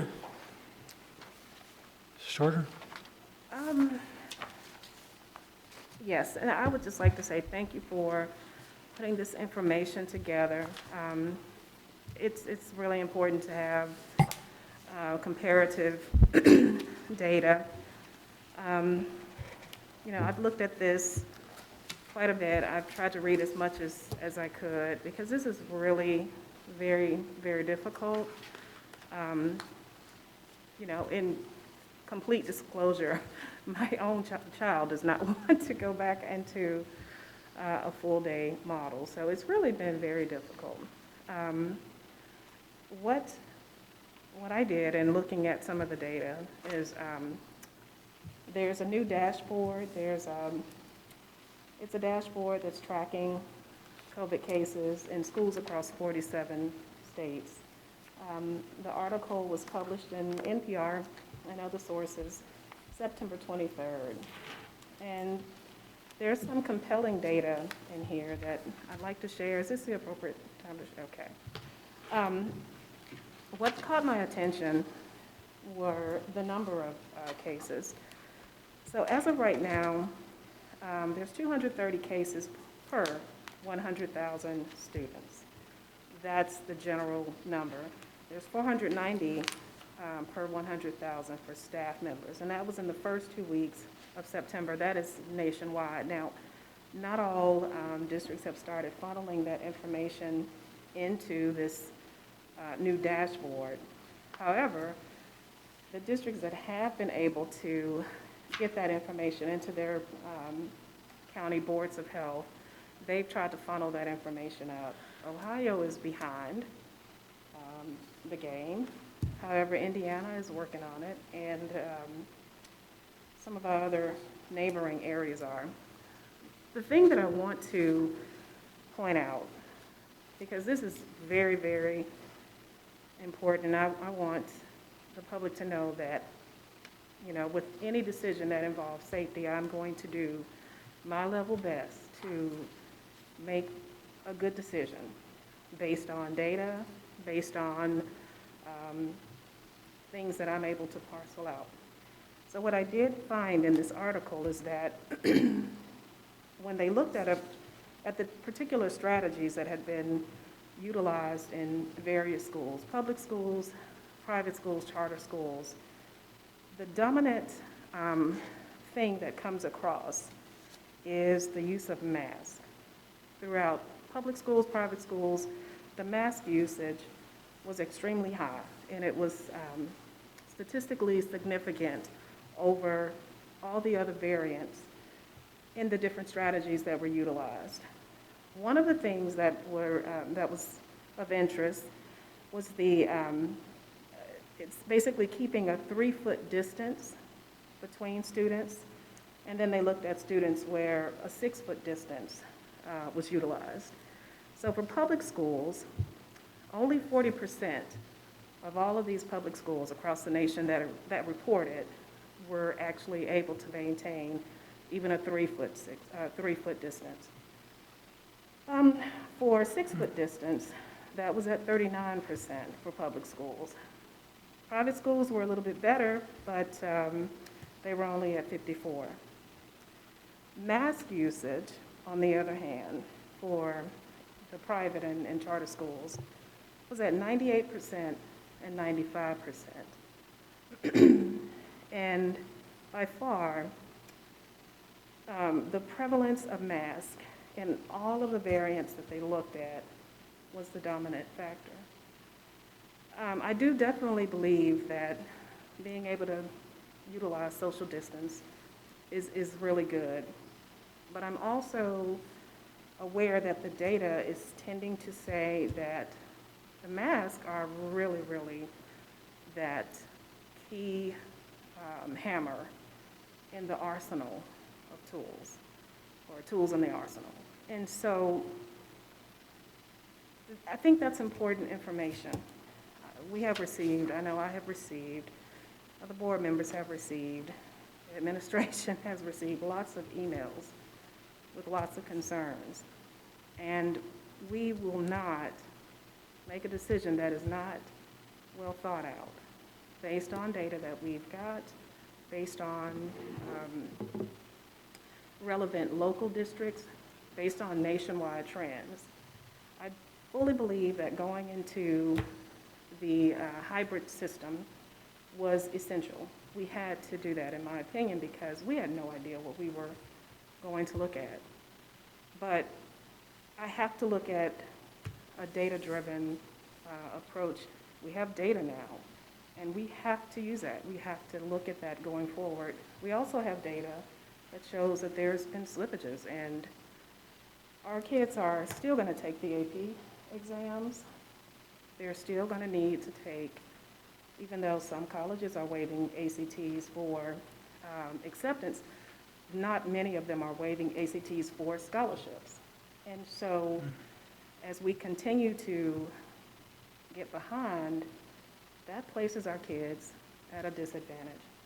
And I don't enter the decision for myself lightly, and I know my other board members don't. I have a high-risk child. I am high risk, and I worry very much about everyone. I do. I truly do. And so trust and believe that I have looked at this, and my decision is based on the data. It is based on what I believe we can, what I believe we can achieve in our district. It is not perfect. We will not be in a situation where we can control every single variant. We can only do the best that we can, because there are so many things that are at stake. So I just want you to understand, where I am with where I have arrived with my vote. I'll always do the best that I can for the public, for the kids, for staff, because I care. You know that I care, and this is where the data leads me, to believe that we could handle it. And do you have any specific questions for Mr. Smith on his presentation? Well, I thought the presentation was really good. I'm happy to see this data. because it's reassuring. What I would like to know, as far as a specific question, you know, if something happens with the confluence of the flu season, as well as the ongoing battles with COVID-19, how much flexibility would we possibly have if for some reason all of our data just goes out the window and our caseload is extremely high, if people don't get the flu shot as recommended, people get your flu shots. So what are our fallback plans in that particular situation if we had that situation going on? That's a great question. I'm glad you brought that question up because I do want everyone to know that we are very flexible in terms of, we monitor this data every day. So Mr. Crapo, it's very common for me to check in with him every single day and say, hey, what are our cases? What are our quarantines looking like today? Check in with Mr. Martin on our employee, our HR situation, same thing. Staff members quarantined, staff members testing positive. That's something we pay very close attention to. And if you remember, maybe at the July 28th board meeting, or maybe it was June 25th, we talked about being prepared to change on a dime. And we know that that's a possibility that we will have to change. And we will do what is in the best interest of our entire school community. I will not hesitate to come back with a recommendation to go back to the hybrid model or to go back to our continuity of learning plan. We don't want to do that because we don't think it's best for our kids, but we also, if that is necessary for public safety, then we certainly will not hesitate to do that. So someone asked me today, what are your numbers? What are you commit? I'm not going to commit to a certain number. I will commit to everyone that we will monitor it every single day. We will continue to have communication with our health commissioners.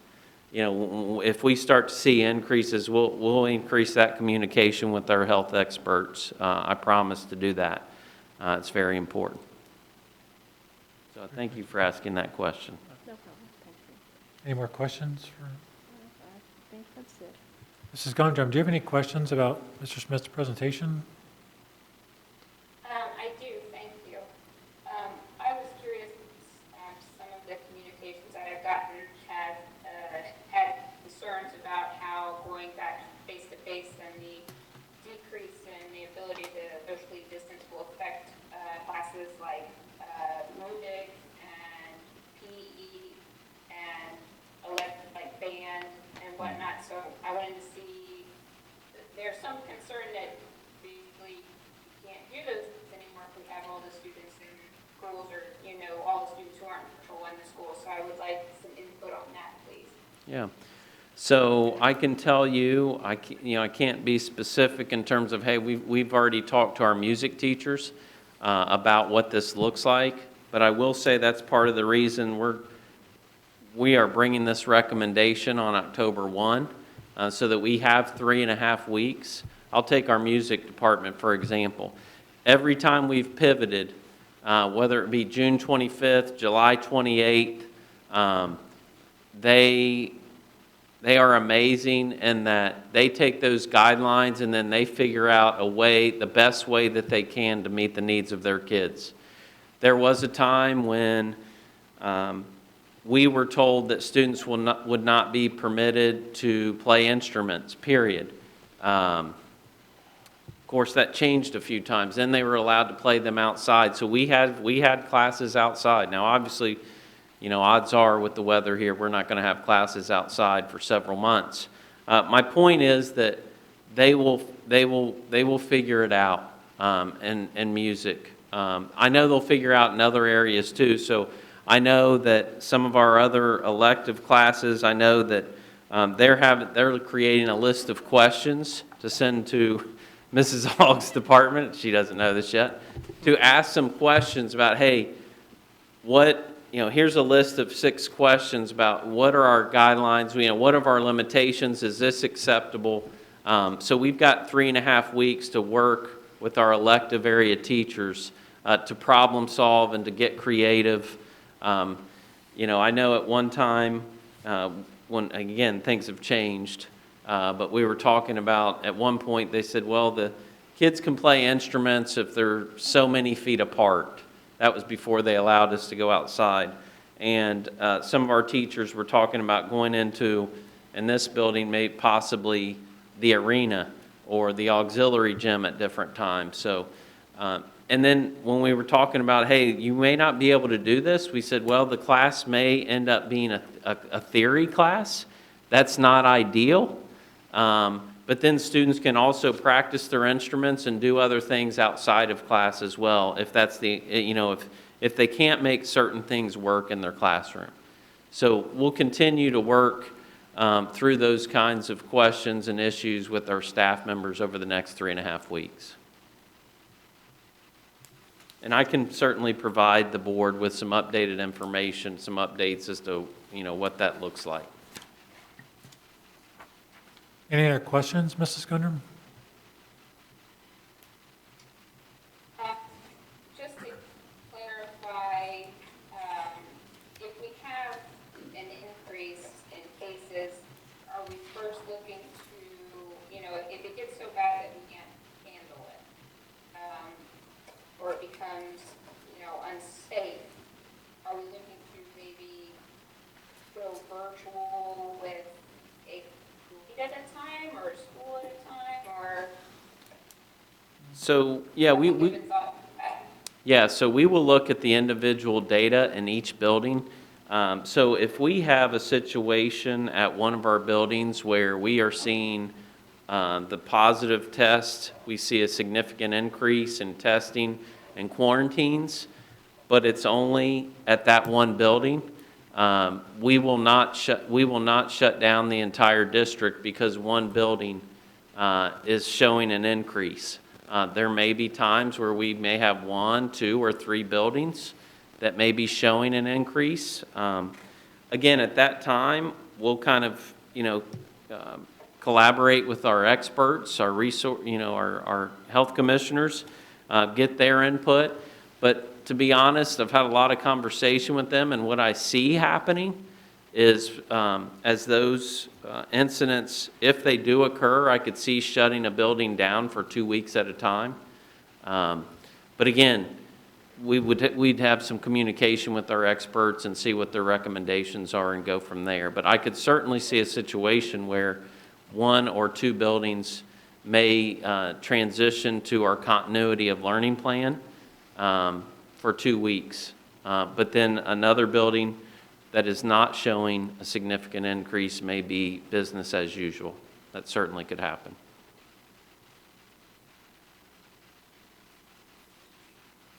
Okay, and so where we did have an increase, I believe it was, I've looked at so much data, I apologize, I may have it wrong. I believe Crossroads had an increase recently in cases. Is that correct? Yes. Okay. So in that situation, without, violating anybody's privacy or anything like that, do we kind of know where that came from? Or I'm just trying to determine if there's like a community spread, or if we know generally how those cases came about. Yeah, so that's another thing we talk about. Mr. Crapo and I discussed that topic. So when I see those numbers rising, one of the things I asked him was, hey, what do we know that are any of those cases connected to each other? And the answer was no. To our knowledge, they were unique cases. They were not connected to each other. It was not a case where this person tested positive and this other person had some interaction with that person and then tested positive. So we are not aware of any of that happening in that particular building. Sometimes the numbers may go up, like if you have a group of students that are involved in a certain activity, and then there's a positive case in that group, and then and then that group of individuals may have been within 6 feet of each other for 15 minutes. That could result in a large group of individuals being quarantined at one time. That certainly could happen.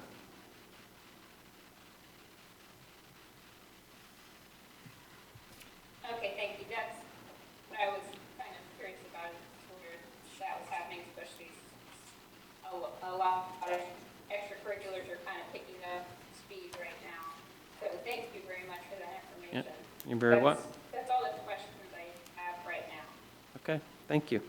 Mr. Begley, you have any questions? Yes, really, they've hit on some of my concerns as well, but I hope, I really see, should the need arise, building closings being sort of that interim step between coming back on a full-time basis and the hybrid model, and hopefully that quelling any outbreaks. Yes.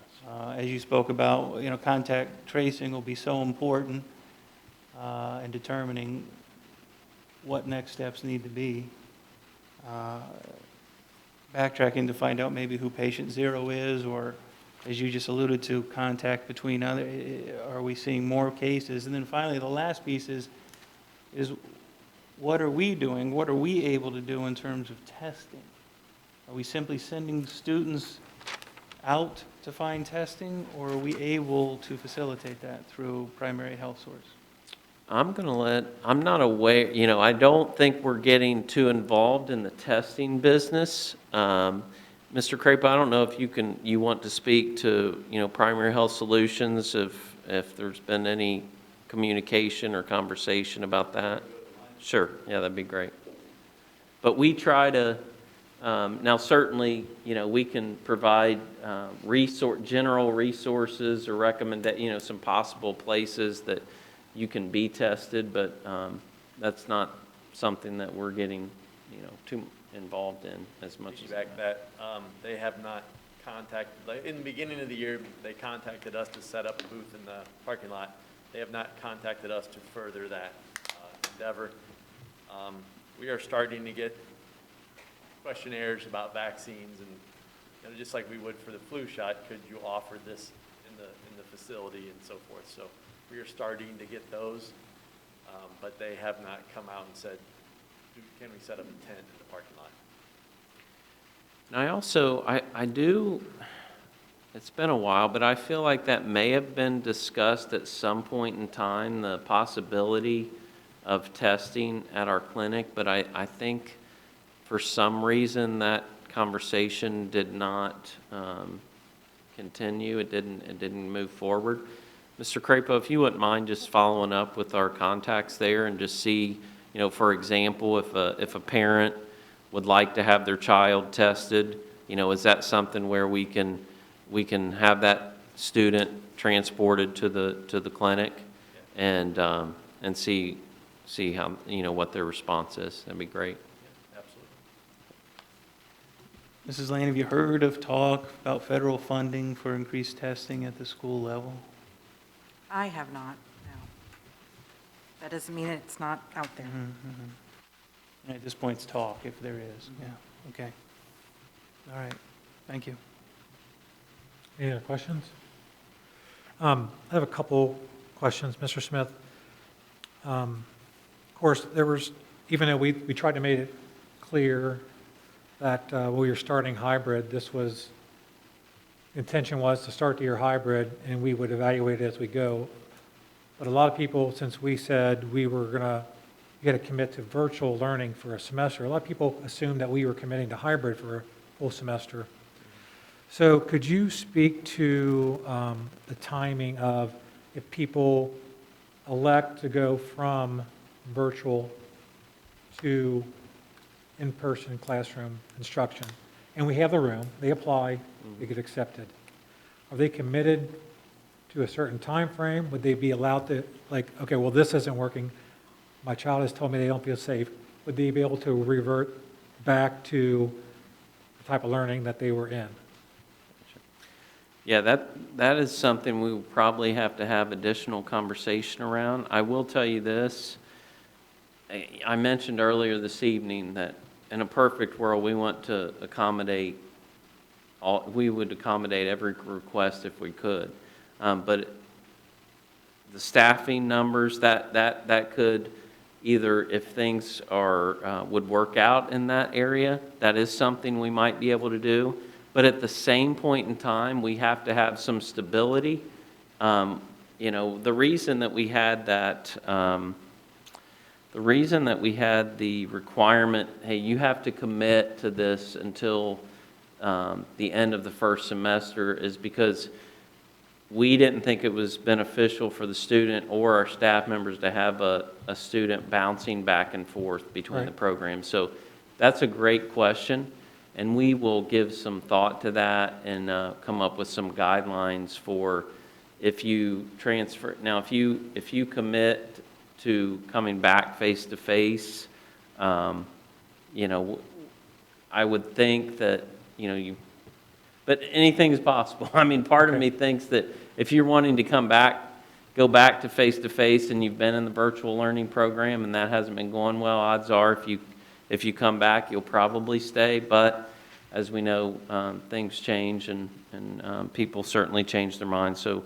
we'll have some discussion around that and put some parameters in place.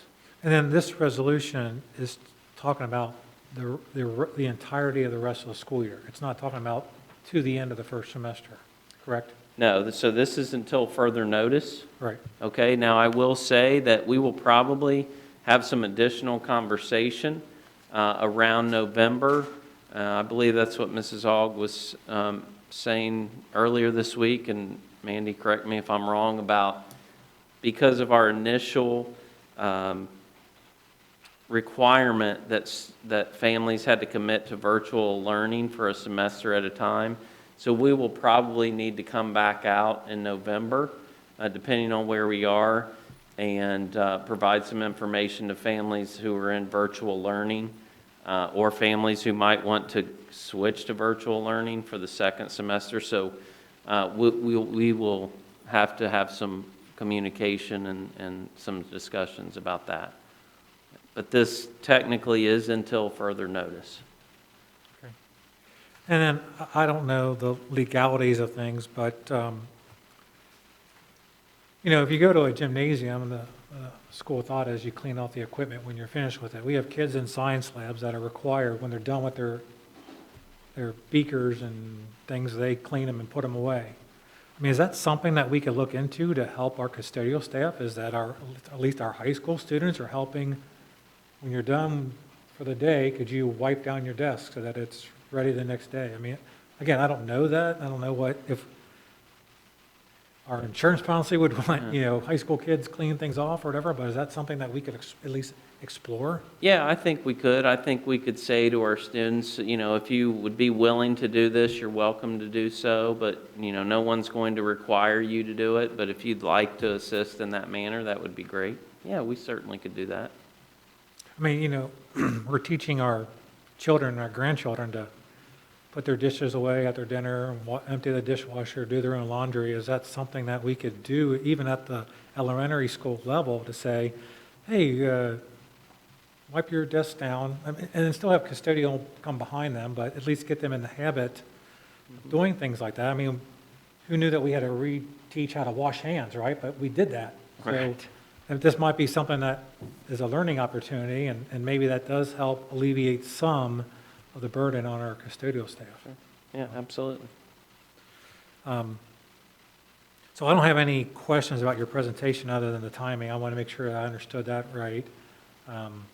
So, you know, I thank you for all the data that we received. So it was a lot to absorb, but thank you for that.